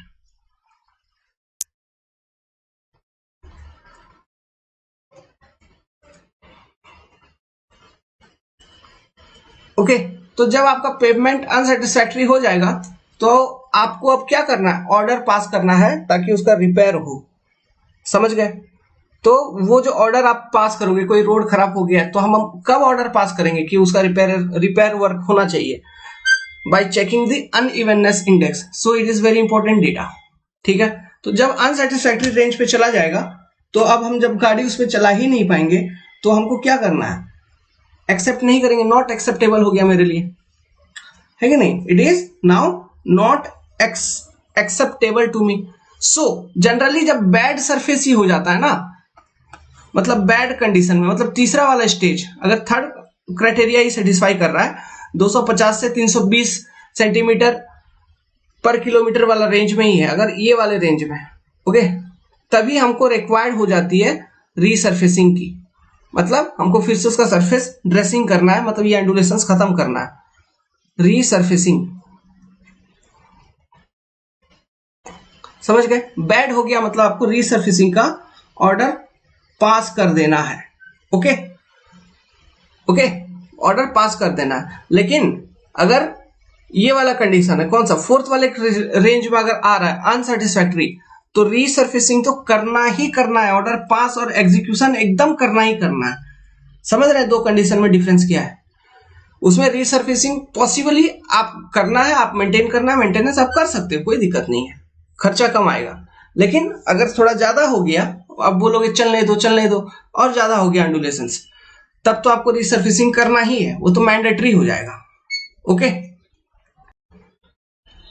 ठीक है, तो लिख लीजिए इन सब चीजों को। अब चलिए next important pavement surface characteristics की ओर हम बढ़ते हैं, मैं आपको समझाता हूं। इट इज योर ड्रेनेज, ये कौन सा है, फोर्थ है ना, डी, ड्रेनेज। ड्रेनेज के लिए हम क्या करेंगे, देखो पानी जो है, मैं आज बता रहा हूं बच्चा, याद रखना हमेशा जीवन में, रोड के लिए पानी सबसे खतरनाक चीज है। रोड जैसे बीमारी नहीं हो जाता, अभी कोरोना चल रहा है ना इंसान के लिए, वैसे ही रोड के लिए पानी आज के हमेशा सदियों से दिक्कत वाली चीज थी, क्योंकि पानी जैसे ही जाता है रोड के अंदर उसका स्ट्रेंथ कमजोर हो जाता है, वो उतना लोड को सपोर्ट नहीं कर पाता है, समझ गए, रोड धहने लगता है, ओके, डैमेज हो जाती है। तो वाटर इज दुश्मन ऑफ रोड, समझ गया। सो मान लो बरसात हुई है, तो आपने एकदम रोड बनाया एकदम सपाट, कोई कुछ भी नहीं किया, तो बरसात का पानी क्या रोड के ऊपर ही तो आएगा, जमा होगा और जमा होके रहेगा और धीरे धीरे इसके अंदर पेनिट्रेट करने का कोशिश करेगा, है ना। तो ये दिक्कत है, रोड का सरफेस खराब होगा, रोड का स्ट्रेंथ, ओवरऑल स्ट्रेंथ खराब होगा रोड का। सो इसलिए हमको ड्रेनेज प्रॉपर मेंटेन करना है रोड में, है ना। तो मेरे को रोड कुछ ऐसा बनाना है कि जो सरफेस के ऊपर जो पानी है ना वो टिके नहीं। सो अगर लेट्स सपोज मैंने ऐसा बना दिया, ठीक है, रोड को मैंने ऐसा बना दिया, तो मैं क्या किया, एक स्लोप प्रोवाइड कर रहा हूं रोड के सरफेस में। ये जो स्लोप है इसको हम कहते हैं क्रॉस स्लोप या फिर कैंट, ठीक है, हम इसको क्रॉस स्लोप या फिर कैंट के नाम से जानते हैं। तो ये क्या करेगा, जैसे बरसात का पानी आई तो इसको रोड के ऊपर टिकने नहीं देगा, बल्कि बरसात का पानी इधर से फ्लो होके निकल जाएगा, समझ रहे हो? तो this is your cross slope या फिर कैंट। देखो अब ये तो हुआ एक क्रॉस सेक्शन के ऊपर आपको दिख रहा है, ये है ड्रेनेज का एक स्कीम जो हम क्रॉस स्लोप या फिर कैंट प्रोवाइड करते हैं। दूसरा सिस्टम क्या है, ओके, मतलब ओवरऑल आप रोड पे देखोगे तो रोड का आप लॉन्गिट्यूडिनल सेक्शन देखो, मतलब एक जगह पे खड़े हो जाओ और पूरे रोड को देखो, तो रोड कभी भी एक लेवल पे नहीं जाता है, हमेशा ऐसा होता है कि कभी ऐसे थोड़ा सा लेवल रिड्यूस होता है, फिर राइज होता है, फिर रिड्यूस होता है, फिर राइज होता है, ऐसा रहेगा, कुछ ना कुछ उसमें लेवल डिफरेंस होती है, तो इसे कहते हैं ग्रेडियंट। ठीक है, ये जो लेवल चेंजिंग हो रहा है, मतलब ये लेवल था हॉरिजॉन्टल, इसके रेस्पेक्ट में कुछ लेवल कम हुआ, फिर ये लेवल था, इसके रेस्पेक्ट में इधर कुछ लेवल कम हुआ, तो इसे कहते हैं ग्रेडियंट। अब ये ग्रेडियंट का क्या काम है, जैसे बरसात हुई तो बरसात का पानी एक तो क्रॉस स्लोप के माध्यम से बाहर निकल ही रहा है, प्लस जो पानी रोड के बीचों बीच आ रहा है, मान लो कुछ पानी आगे भी बह जाएगा, कोई दिक्कत नहीं, फिर आगे बह के ऐसे बहेगा, फिर बगल निकल जाएगा, साइड हो जाएगा, फिर साइड हो जाएगा, समझ रहे हो? तो इस तरह से थोड़ा सा भी पानी रोड के ऊपर नहीं टिकेगा, मतलब पूरा का पूरा ड्रेनेज के ऊपर हमको ध्यान देना है। सो ओवरऑल अगर आपको ड्रेनेज का बात किया जाए, रोड का ड्रेनेज के ऊपर, तो हम कितने तरह के स्लोप को हम प्रोवाइड करते हैं? We provide 2 type of slope, cross slope या फिर कैंट, ठीक है, plus in combination with the gradient, तब जाके एक प्रॉपर ड्रेनेज बनती है रोड की। बात समझ गए आप? ठीक है, अब ये क्रॉस स्लोप हम कैसे कैसे प्रोवाइड करते हैं रोड के ऊपर, इस चीज को हमको देखना है। ओके, सो लिखिए, just a minute, drainage heading डालिए, इसके अंदर लिखिए क्रॉस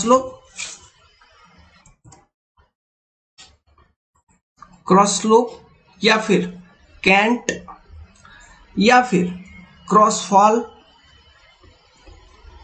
या फिर इसी चीज को आप पॉपुलरली और एक नाम से जानते हो, कैम्बर इन रोड। तो ये हम कैसे प्रोवाइड करते हैं, हम कैसे अचीव करते हैं? इसको प्रोवाइड करने का हमारे पास 3 तरीका है। फर्स्ट, स्ट्रेट कैम्बर,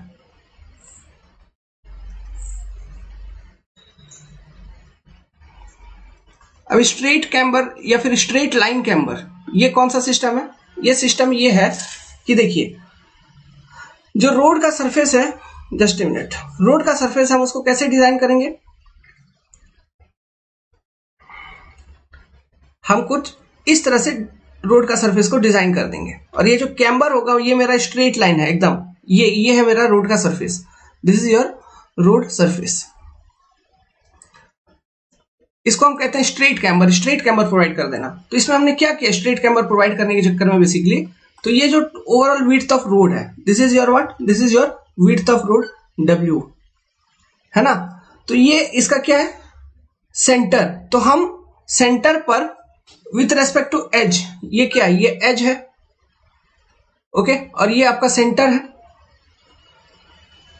है ना? तो सेंटर को मैंने विथ रेस्पेक्ट टू एज मैंने उठा दिया, तो इस कारण से और उठा देने के बाद हम ये सुनिश्चित करेंगे कि ये मेरा स्ट्रेट हो, ये जो रोड का सरफेस है ये एकदम स्ट्रेट है, तो इसको हम कहते हैं स्ट्रेट लाइन कैम्बर प्रोवाइड करना। तो ये जो कर्व है, ठीक है, ये straight line, it is 1 degree curve की नहीं, linear curve, it is your 1 degree curve, या फिर इसको हम लीनियर कर्व भी कहते हैं। तो ये जो कैम्बर हम प्रोवाइड करेंगे, ये इस कैसे प्रोवाइड करेंगे, जैसे कि मतलब एक स्लोप होता है, स्लोप के फॉर्म में 1:2, 1:3, इस तरह का स्लोप होता है। तो लेट्स सपोज मैंने 1:n का कैम्बर प्रोवाइड किया है, 1:n, ओके। अब 1:n का मतलब क्या हुआ, मतलब ये हुआ कि रोड का जो ये जो सेंटर है, इसको मतलब सेंटर तक ये विड्थ कितना होगा, W/2 मीटर। तो W/2 मीटर विड्थ में अगर मेरा 1:n का मैंने कैम्बर प्रोवाइड कर रखा है, स्ट्रेट लाइन कैम्बर, तो सेंटर को मैंने एज के रेस्पेक्ट में कितना यूनिट तक रेज किया है, ये गैप मेरा कितना होगा, ये हाइट मेरा कितना होगा, W/2n। समझ गए? कहने का मतलब है अगर 1:2 का आपने प्रोवाइड कर दिया, 1:2 का, तो आप ये कितना ऊंचा उठाओगे, मतलब सेंटर को W/4, जो भी विड्थ होगा डिवाइडेड बाय 4, हम उतना ऊंचा सेंटर को उठा देंगे विथ रेस्पेक्ट टू एज। समझे? This is your straight camber. अभी 1:2 1:3 इसका मतलब क्या होता है देखो बेसिकली, और अलग तरह से समझाता हूं। जैसे कि अर्थवर्क का मामला ले लीजिए। लेट्स सपोज ये आपका हॉरिजॉन्टल सरफेस है। आपने स्लोप जो डिसाइड कर रखा है, स्लोप ये आपने डिसाइड कर रखा है 1:2 1:2 1:2 स्लोप है आपका। तो इसका मतलब ये है कि लेट्स सपोज आप 1 मीटर का फिलिंग करेंगे, 1 मीटर आपने फिलिंग किया, ये आपका फॉर्मेशन अचीव हो गया। तो ये आपका ओवरऑल ये जनरल नॉर्मल विड्थ है, जो फॉर्मेशन का नॉर्मल विड्थ है रेलवे ट्रैक के लिए। जो फॉर्मेशन का विड्थ होता है, ये मान लो ट्रैक का सेंटर है, ठीक है, फिलिंग सेक्शन में। तो ट्रैक के सेंटर से ये 3.925 मीटर, ओके। फिर इधर से जो एग्जिस्टिंग ट्रैक होगा उसका ट्रैक सेंटर वगैरह वगैरह वगैरह। तो मतलब ये भी 3.925 मीटर, ये होता है फॉर्मेशन विड्थ इन रेलवे, ओके। तो आपने 1 मीटर फिलिंग कर दिया, तो 1:2 स्लोप का मतलब क्या है, इसके बाद जो स्लोप आएगा, ठीक है, इसके बाद जो स्लोप आएगा ये आएगा इस तरह से स्लोप, और ये जो लाइन है जहां पे ये स्लोप खत्म होगी इसको हम कहेंगे टो। टो, अब ये टो, इस स्लोप का ये टो फॉर्मेशन के एज से कितने दूरी पर रहेगा, अगर आपने 1 मीटर फिलिंग किया है ना, तो 1:2 का स्लोप है, तो ये 1:2 इक्वल टू 2 मीटर। समझ रहे हो, ये टो आपके फॉर्मेशन के जो एज है वहां से ये 2 मीटर पे होना चाहिए। ये इसका मार्किंग कर दो, फिर इस सेक्शन में मिट्टी भर दो, तो ये स्लोप अपने आप मेंटेन हो जाएगी। समझ गया।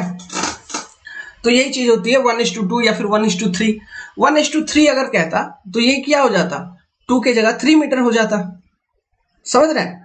और लेट्स सपोज अगर हम यहाँ पे फिलिंग कितना करते हैं, 1 मीटर फिलिंग ना करके अगर 0.5 मीटर फिलिंग करते हैं, मतलब आधा मीटर फिलिंग किए होते हैं, तो ये टो मेरा कितने पे होता, 1 मीटर पे हो जाता। Okay, is it clear, are you understanding this. तो ये होती है स्लोप का मतलब। तो इस तरह से हम स्ट्रेट लाइन कैम्बर प्रोवाइड करते हैं रोड के अंदर, okay, for drainage.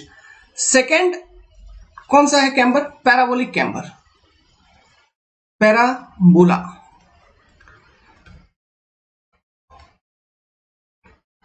Parabolic camber मतलब हम स्ट्रेट लाइन ना प्रोवाइड करके एक पैराबोलिक सरफेस प्रोवाइड करता है। जैसे कि ये हॉरिजॉन्टल सरफेस, लेकिन जो हम रोड बनाए हैं वो कुछ ऐसा बनाया है, एक पैराबोला, ओके। तो यहाँ पे आपने कैम्बर भी प्रोवाइड किया है, this is your parabolic camber.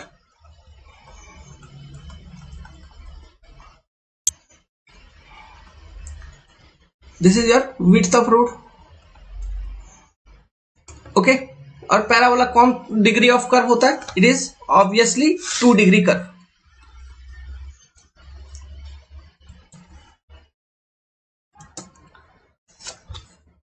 अभी लेट सपोज ये भी आपने प्रोवाइड किया है, 1:n का कैम्बर प्रोवाइड किया है, ठीक है।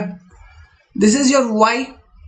अब देखिए ये जो कैम्बर हम प्रोवाइड करते हैं, इसका जो टॉप पोर्शन होता है ना, इसको हम क्राउन पॉइंट कहते हैं, क्राउन। हमेशा इससे पहले वाले में क्राउन बताना मैं भूल गया था, इस टॉप पॉइंट को हम क्राउन कहते हैं। तो let's suppose this is your y, ये पैराबोलिक है तो इसका इक्वेशन बताता हूं। Let's suppose this is your x, this is your x। So y का जो इक्वेशन होगा फॉर 1:n कैम्बर वो कितना होगी, it will B 2 times x square by n into w। तो this is your parabolic camber. अब तीसरा combination जो है, तीसरा इट इज कंबाइंड कैम्बर।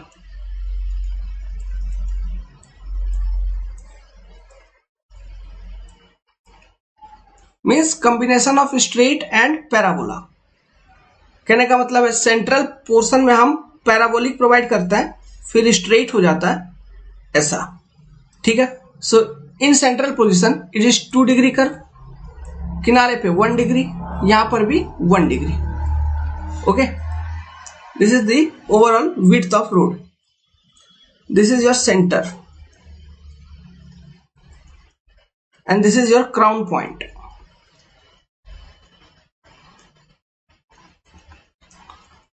समझ गए। This is your combined camber.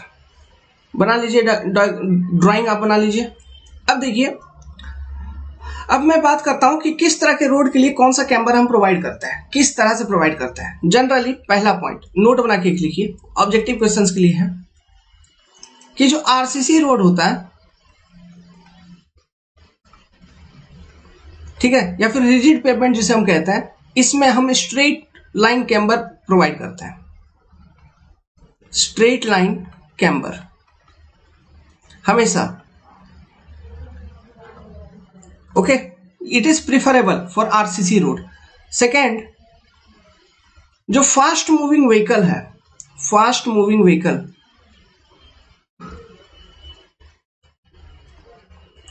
कि कोई रोड हम ऐसा बना रहे हैं जिसपे बहुत तेजी से गाड़ी चलेगी, और वो जनरली हम बनाते हैं फ्लेक्सिबल पेवमेंट, बिटुमिनस रोड ही बनाते हैं, तो फास्ट मूविंग व्हीकल के लिए parabolic camber is preferable.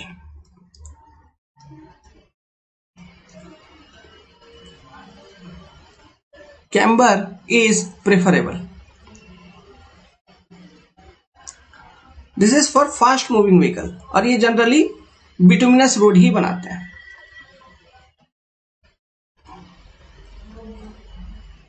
Okay, formula 1 racing track वगैरह, ओके, तो वहां पे फास्ट मूविंग व्हीकल्स है, तो इसलिए हम पैराबोलिक कैम्बर ही प्रोवाइड करेंगे। उसका रीजन क्या है? इसका रीजन ये है, देखो फास्ट मूविंग व्हीकल जो है ये रोड है, ठीक है, ये रोड का विड्थ मैं बता रहा हूं, ये सेंटर लाइन है उसका, सेंटर लाइन, तो सेंटर लाइन के अराउंड आपने कैम्बर प्रोवाइड किया हुआ है। ओके, अगर आप स्ट्रेट लाइन कैम्बर प्रोवाइड करेंगे तो कैसा दिखता है, देखो ऐसा कुछ।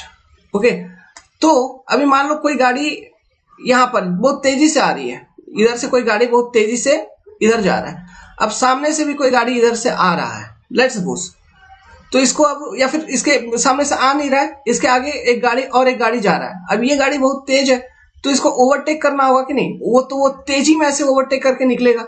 सो मान लो अगर इस तरह से इतना स्ट्रेट लाइन अगर इतना शार्प होता तो ये गाड़ी इधर से जाएगा, आगे ओवरटेक करके फिर आगे बढ़ेगा, मतलब दिक्कत होता है, तो इसलिए स्मूथ मूवमेंट नहीं हो पाती है, उसमें गाड़ी अनबैलेंस होने का डर होता है। इसलिए फॉर फास्ट मूविंग व्हीकल, ऐसा रोड जिसमें बहुत तेज डिजाइन स्पीड जिस रोड का बहुत हाई है, ओके, जहां पे तेजी से एक्सप्रेस वे, फ्री वे हो गया, इन सब चीजों के लिए पैराबोलिक कैम्बर हम प्रोवाइड करेंगे हमेशा, ऑलवेज, इट इज प्रिफरेबल। जैसा कि बिटुमिनस रोड हम जनरली फास्ट मूविंग व्हीकल्स के लिए बनाते हैं, लेकिन ये कोई नेसेसरी नहीं है कि हम फास्ट मूविंग व्हीकल्स के लिए बिटुमिनस रोड ही बनाए, आरसीसी रोड पे भी गाड़ी तेजी से भाग सकती है। क्लियर है? तो अब जरा एक चीज मैं आपको और थोड़ा डिटेल में समझाता हूं। यहां पे कैम्बर के केस में 1:n का मीनिंग क्या है, व्हाट डज इट मीन, इसको एग्जैक्टली आप कैसे समझोगे? देखिए ये क्या कहता है, 1:n कहने का मतलब है, देखो हम रोड में क्या कर रहे हैं, रोड में ये मान लो रोड का सेंटर लाइन है, सेंटर लाइन, और ये एज है, एज, ठीक है, तो लेट्स सपोज कि ये जो रोड का सेंटर लाइन है, रोड का सेंटर लाइन ये है आपका समथिंग कितना, 50 मीटर पे, ठीक है, फ्रॉम एज, मतलब मैं कह रहा हूं कि 100 मीटर चौड़ा रोड का पट्टी, ऐसा पॉसिबल तो नहीं है, लेकिन मान लो, तो 1:50 अगर मैं कहता हूं कि 1:50, ओके, तो ये 50, अब 1:50 इसमें यूनिट मैंने अभी मेंशन नहीं किया, ये यूनिट मैं मीटर में ले सकता हूं, या फिर ये यूनिट मैं सेंटीमीटर में भी ले सकता हूं। जैसे कि 1:50 अगर मीटर यूनिट में कहेंगे तो 1 मीटर रेशियो 50 मीटर, अगर 1:50 सेंटीमीटर यूनिट में कहूंगा तो 1 सेंटीमीटर रेशियो 50 सेंटीमीटर, ऐसा कुछ सिस्टम है, ठीक है। तो देखो अब 1:50 कहने का मतलब ये है कि ये लेट्स सपोज रोड का सेंटर लाइन रोड के एज से 50 मीटर दूरी पर है, तो ऐसे केसेस में जो कैम्बर होगा ना, उसका जो हाइट होगा वो कितना ऊंचा होगा, it will be 1 metre high, camber 1 metre का होगा एट सेंटर, मतलब 50 मीटर में 1 मीटर ऊंचा आपको बना देना है, समझ गया? ये होता है 1:50 का मतलब, ठीक है। तो इसको रिप्रेजेंट हम 1:50 ऐसे करेंगे ना। अगर मैं कह दूं कि 1:100 या फिर 1:80 अगर कह देता हूं, तो इसका मतलब ये हुआ कि 80 मीटर में 1 मीटर हाइट, 1 मीटर हाई होगा जब 80 मीटर में, समझ गए? ये हो गया 1 in 80 का मतलब, एक सिंपल सा मीनिंग है। तो देखो आप किताब में देखोगे तो आपको इस फॉर्म में भी लिखा हुआ मिलेगा 1 in 50, 1 in 80 ऐसा, और दूसरा फॉर्म होगा परसेंटेज के फॉर्म में। दूसरा कौन सा फॉर्म होगा? परसेंटेज वाला फॉर्म होगा। अब ये परसेंटेज वाला फॉर्म कैसे है जरा समझते हैं। लेट सपोज कि 1 in 50 है, 1 in 50 का क्रॉस स्लोप है, क्रॉस स्लोप या फिर कैम्बर या फिर कैंट, और इसको हम ट्रांसवर्स स्लोप भी कहते हैं, ट्रांसवर्स स्लोप। ठीक है, तो इसको हम कितना परसेंट है हमको परसेंटेज में जानना है, तो ये हम कैसे जानेंगे? सिंपली आपको कुछ नहीं करना है, ये जो 1 है ना इसको 100 बना देना है, डिवाइड बाई नीचे जो चीज है रेशियो के बाद 50 डिवाइड कर देना है, तो 1 in 50 मतलब कितना हो गया? 100/2 मीन्स 2%। सिमिलरली अगर मैं आपसे पूछूंगा कि 1 in 25 का मतलब कितना परसेंट स्लोप है, आपको क्या करना है? 100/25 कर देना है, तो कितना बार में कट जाएगा? मीन्स 4%, है कि नहीं? अब सिमिलरली 1 in 20 अगर मैं बोलूंगा तो ये कितना परसेंट स्लोप हो गया? 5%। मतलब समझ रहे ना कि क्रॉस स्लोप बढ़ते चल रहा है, परसेंटेज बढ़ते चल रहा है। तो अगर मैं आपसे पूछूं, अगर मैं एक ये दे दूं, मतलब एक टेबल, इस तरह से भी क्वेश्चन पूछा जा सकता है और ESE वगैरह में पूछे भी हैं।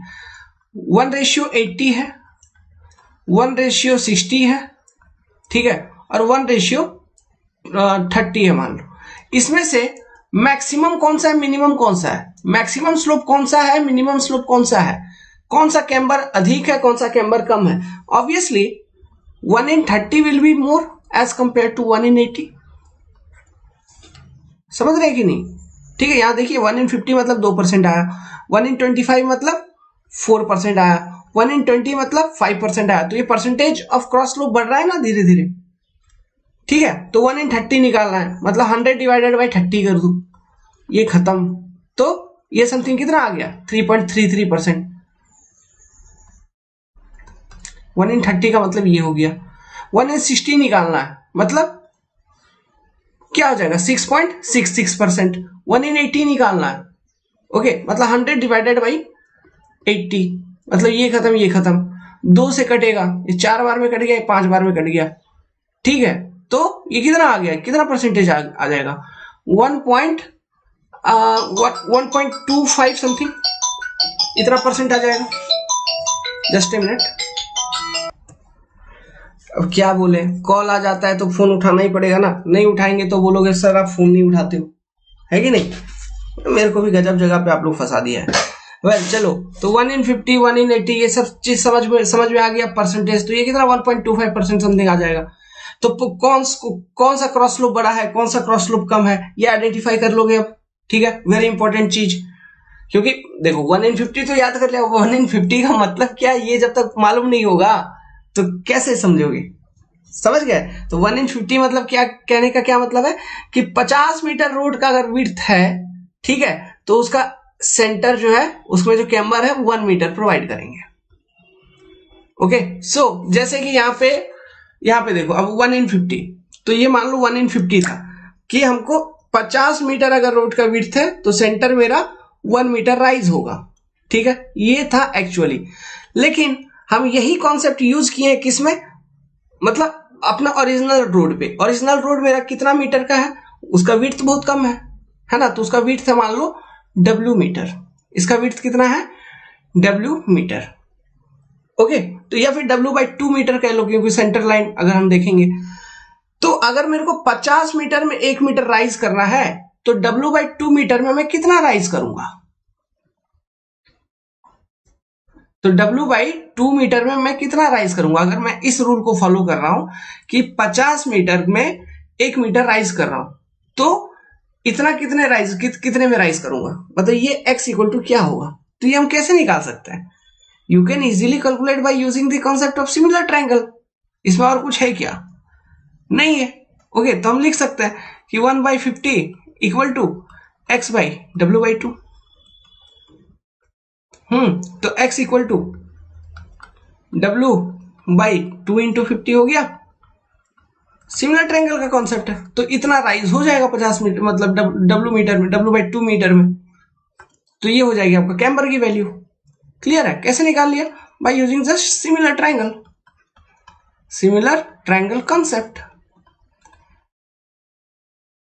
ओके, और पैराबोला के केस में तो निकालना बता ही दिया हूं, उसका इक्वेशन दे दिया पैराबोला का, तो पैराबोला के केस में पैराबोला के इक्वेशन यूज कर लेंगे।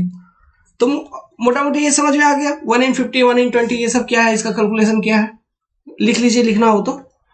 अब चलिए इसी से रिलेटेड एक डेटा दिया है IRC ने, तो जहां भी IRC डेटा का मैं बात करूं तो वो बहुत इंपॉर्टेंट है आप सभी के लिए, और एग्जामिनेशन पॉइंट ऑफ व्यू के लिए, खास करके एग्जामिनेशंस में बहुत तरह के बहुत सारा क्वेश्चन आता है फ्रॉम IRC डेटा ओनली।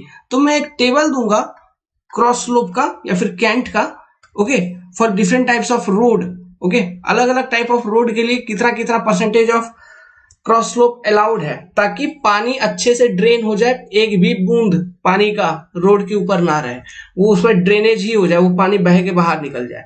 इससे रिलेटेड IRC ने एक डेटा दिया है, तो वो डेटा आपको लिखना पड़ेगा।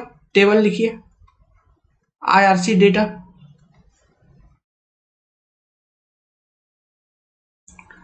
टेबल कुछ इस तरह से बनेगा, पहले लिखिए टाइप ऑफ पेवमेंट, फिर लिखिए रेनफॉल। IRC ने ये टेबल दिया है based on rainfall magnitude. Okay, so ये चीज को भी ध्यान रखिएगा कि एग्जाम में क्वेश्चन पूछते हैं कि IRC ने जो क्रॉस स्लोप का डेटा दिया है, it depends on magnitude of rainfall, yes और नॉट? हाँ, क्योंकि एक टेबल में ही रेनफॉल मैग्नीट्यूड पर बेस्ड इन्होंने ये क्लासिफिकेशन दिया है। ठीक है, तो यहाँ पे क्रॉस स्लोप का मैं परसेंटेज लिखूंगा करस्पॉन्डिंग टू हैवी रेनफॉल। देखिए इस तरह से टेबल बनाइए, हैवी रेनफॉल, लो रेनफॉल। ठीक है, अच्छा अब मेरे को बताओ, सेम रोड के लिए, सेम रोड है और किसी इलाके में हैवी रेनफॉल हो रहा है और किसी इलाके में लो रेनफॉल हो रहा है, तो हैवी रेनफॉल में ज्यादा पानी आएगा, इसका मतलब ये है, तो हमको क्रॉस स्लोप ज्यादा चाहिए ना कम? ऑब्वियसली मेरे को क्रॉस स्लोप ज्यादा चाहिए। अगर हैवी रेनफॉल हो रहा है तो क्रॉस स्लोप मेरे को ज्यादा चाहिए, समझ गए? अगर लो रेनफॉल है तो क्रॉस स्लोप या फिर कैंट अगर कम भी रहेगा तो चलेगा। क्या समझा? ठीक है, तो देखो कि क्रॉस स्लोप ज्यादा होगा तो क्या होगा, मतलब जल्दी जल्दी पानी बाहर निकलेगी। ठीक है, तो यहां पे मैं 4 तरह का पेवमेंट आपको बताऊंगा। तो पहले आप टाइप ऑफ रोड्स लिखिए, सीमेंट, कंक्रीट और high bituminous type of pavement. ठीक है, दूसरा जो टाइप ऑफ रोड इन्होंने कंसिडर किया है, thin bitumen pavement, thin bituminous pavement, bituminous pavement. तीसरा जो इन्होंने कंसिडर किया है, okay, it is WBM road, okay, water bound macadam road या और ग्रेवल रोड, GSB वाला, ठीक है, और ग्रेवल रोड। चौथा जो इन्होंने कंसिडर किया है वो क्या है, अर्थ रोड, मिट्टी का रोड, अर्थ रोड या फिर मडी रोड, अर्थ रोड, अर्दन रोड्स। तो अब बात करते हैं क्रॉस स्लोप का बारे में। तो देखिए, जैसा कि मैंने आपको अभी अभी बोल ही दिया था कॉन्सेप्ट कि अगर हैवी रेनफॉल है तो उस एरिया में कोई भी रोड हो, उस एरिया में क्रॉस स्लोप का वैल्यू ज्यादा होना चाहिए as compare to low rainfall. So सबसे पहले मैं लिखता हूं हैवी रेनफॉल के लिए। तो पहला टाइप ऑफ रोड के लिए, सीमेंट, कंक्रीट और high bituminous type of pavement के लिए, जो हैवी रेनफॉल एरिया में जो क्रॉस स्लोप आप प्रोवाइड करेंगे, वो क्रॉस स्लोप आप प्रोवाइड करेंगे 2% कम से कम, इससे कम नहीं होगा। 2% कहने का मतलब कितना हो गया? 2% अभी अभी मैंने बताया था, 2% मतलब आप 1 in 50 कह सकते हैं इसको, है कि नहीं? सिमिलरली थिन बिटुमिनस पेवमेंट में क्रॉस स्लोप और थोड़ा बढ़ जाएगा, it will be 2.5%। Okay, now WBM road के लिए क्रॉस स्लोप का वैल्यू और बढ़ जाएगा and it will be your 3%।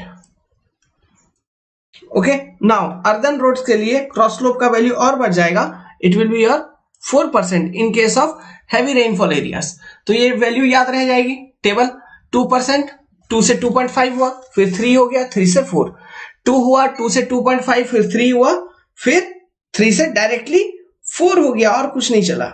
3 से डायरेक्टली क्या हो गया बच्चा? 4। नाउ लो रेनफॉल के केस में देखना, ये सिस्टम शुरू होगी 1.7% से, ओके 1.7%, फिर 1.7% से 2% होएगा, ओके 1.7% से 2%, अब 2% से 2.5%, अब 2.5% से 3%, इससे ज्यादा नहीं।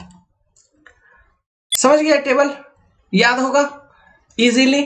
नहीं होगा कोई बात नहीं, एक दो बार टेबल लिखेंगे याद हो जाएगा। टेबल याद तो करना ही है, याद नहीं करेंगे कोई फायदा नहीं है, ओके याद तो करना ही है। Anyhow you have to remember this, okay क्योंकि एग्जाम में इस टेबल से आप क्वेश्चन आपका डायरेक्टली पूछ लिया जाएगा, फिर उस समय जवाब नहीं दे पाओगे तो फिर अच्छी बात नहीं है, okay it is very important for examinations, you must remember. Is it clear to you all? Okay, अब एक क्वेश्चन प्रैक्टिस करते हैं बेस्ड ऑन दिस कॉन्सेप्ट जो अभी हमने सीखा। In a district where there is a heavy rainfall, a MDR of WBM pavement and WBM pavement of, ऐसे लिखिए, of width 3.8 metre and a state highway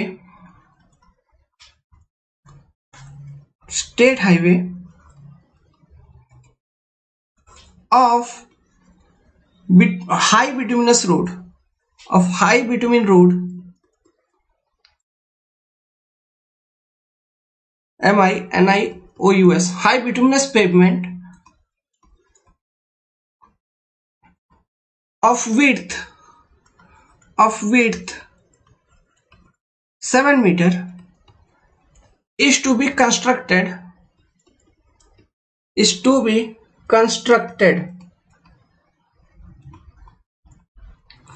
What will be the height of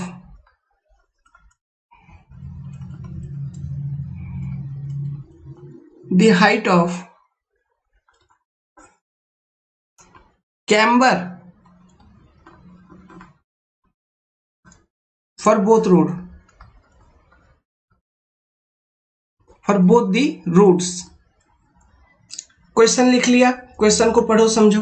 क्या निकालना है? एक district है जहां पे बहुत हैवी रेनफॉल होती है, वहां पे एक MDR के तहत एक WBM का रोड बनेगा और एक स्टेट हाईवे बनाने वाले हो। WBR मतलब MDR वाला जो रोड है वो WBM है, वाटर बॉर्न मैकाडम वाला रोड है जिसकी चौड़ाई है 3.8 मीटर, ओके और एक हाईली बिटुमिनस पेवमेंट है, ओके जिसकी चौड़ाई है 7 मीटर। ये बनानी है तो कैम्बर की हाइट बताओ, मतलब क्राउन हाइट या फिर कैम्बर बताओ, ठीक है। What is height of crown ये बताओ, हाँ कैम्बर नहीं, what is height of crown, ठीक है, फॉर बोथ दी रूट्स। तो देखिए बड़ा सिंपल है इसका सॉल्यूशन। जैसे जैसे अभी आपने देखा था जो टेबल मैंने बताया according to IRC data, IRC table, ठीक है, जो क्रॉस स्लोप के लिए मैंने बताया उसमें हैवी रेनफॉल एरिया है, हैवी रेनफॉल है, ओके। सो पहला WBM रोड, WBM सरफेस जो होगा इसके लिए जो क्रॉस स्लोप की वैल्यू है ये कितना है 3%। एंड दूसरा for national highway, state highway या फिर हाईली बिटुमिनस सरफेस के लिए, okay high bituminous road HBR लिख दिया, इसके लिए जो क्रॉस स्लोप का वैल्यू हैवी रेनफॉल में इट इज 2%।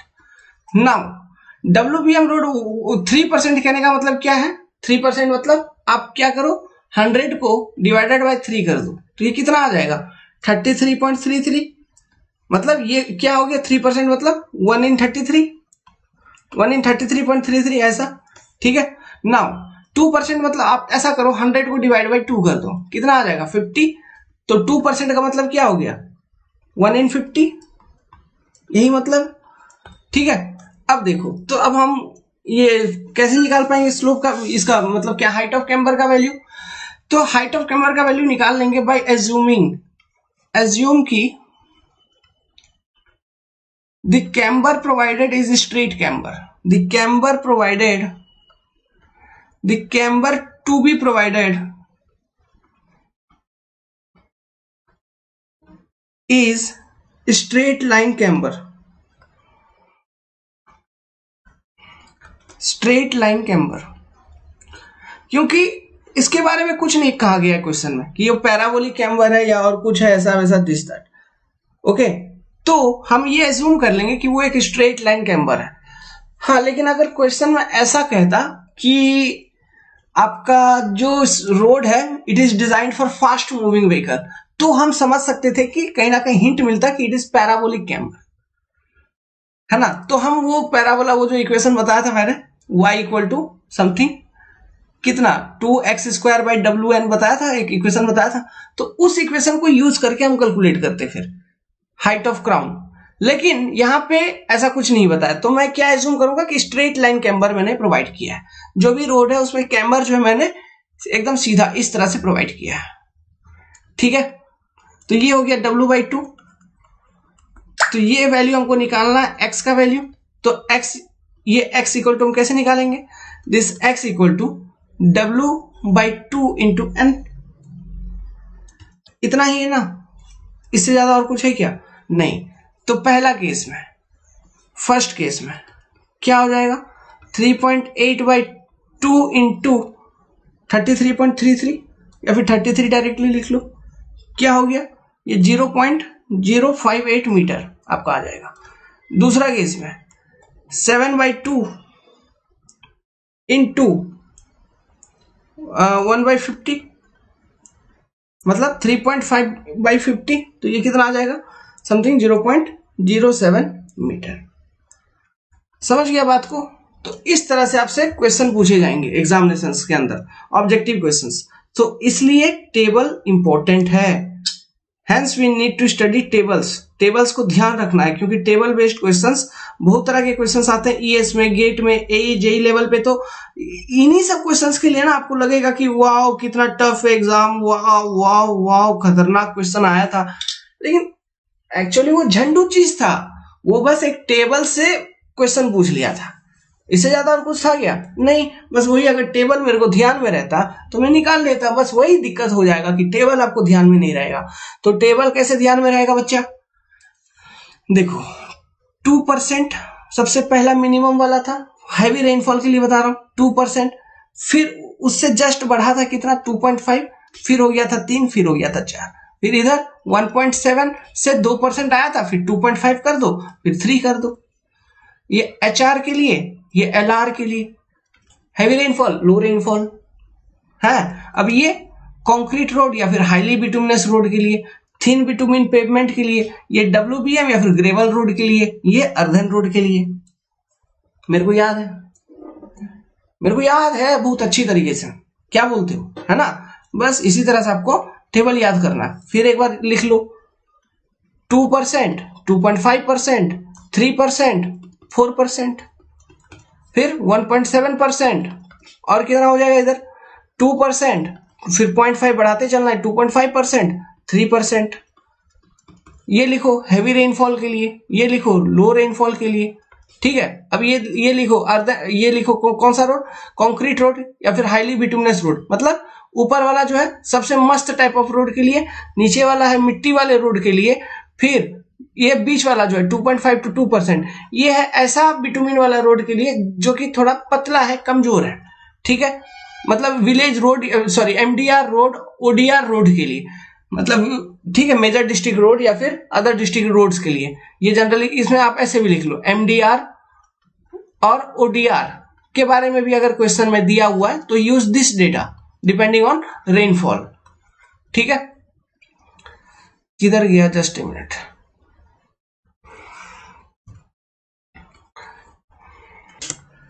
वेल पेज इधर उधर भाग गया था। तो आई होप कि आपको चीजें समझ में आई होगी। 3 to 3.5% क्या है, किसके लिए, WBM और ग्रेवल रोड के लिए, WBM और ग्रेवल रोड मतलब GSB वाला, और ये 4 to 3.5%, 3 मतलब 4 to 3%, 3.5 बोल रहा हूँ, 3% ये मिट्टी वाले रोड के लिए।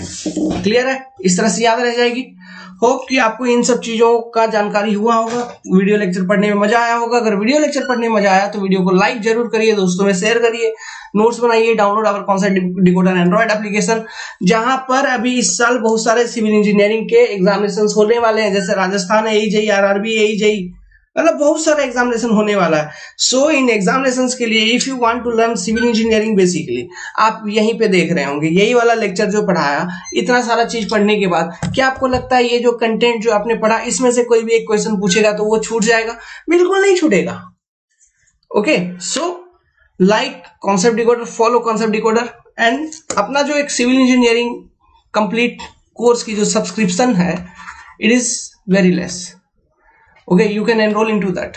The subscription is for complete civil engineering RS 3299. ये है only for January 2022. धीरे धीरे प्राइस इंक्रीज हो रही है, ट्रेडिशंस चेंज हो रहे हैं, सो हो सकता है कल को चल के आपको इस रेट पे नहीं मिले. Okay, good luck, have a nice day, take care. कोई डाउट हो तो कांटेक्ट करिए 7008-420-353 पे. नेक्स्ट चीजों को आगे पढ़ेंगे.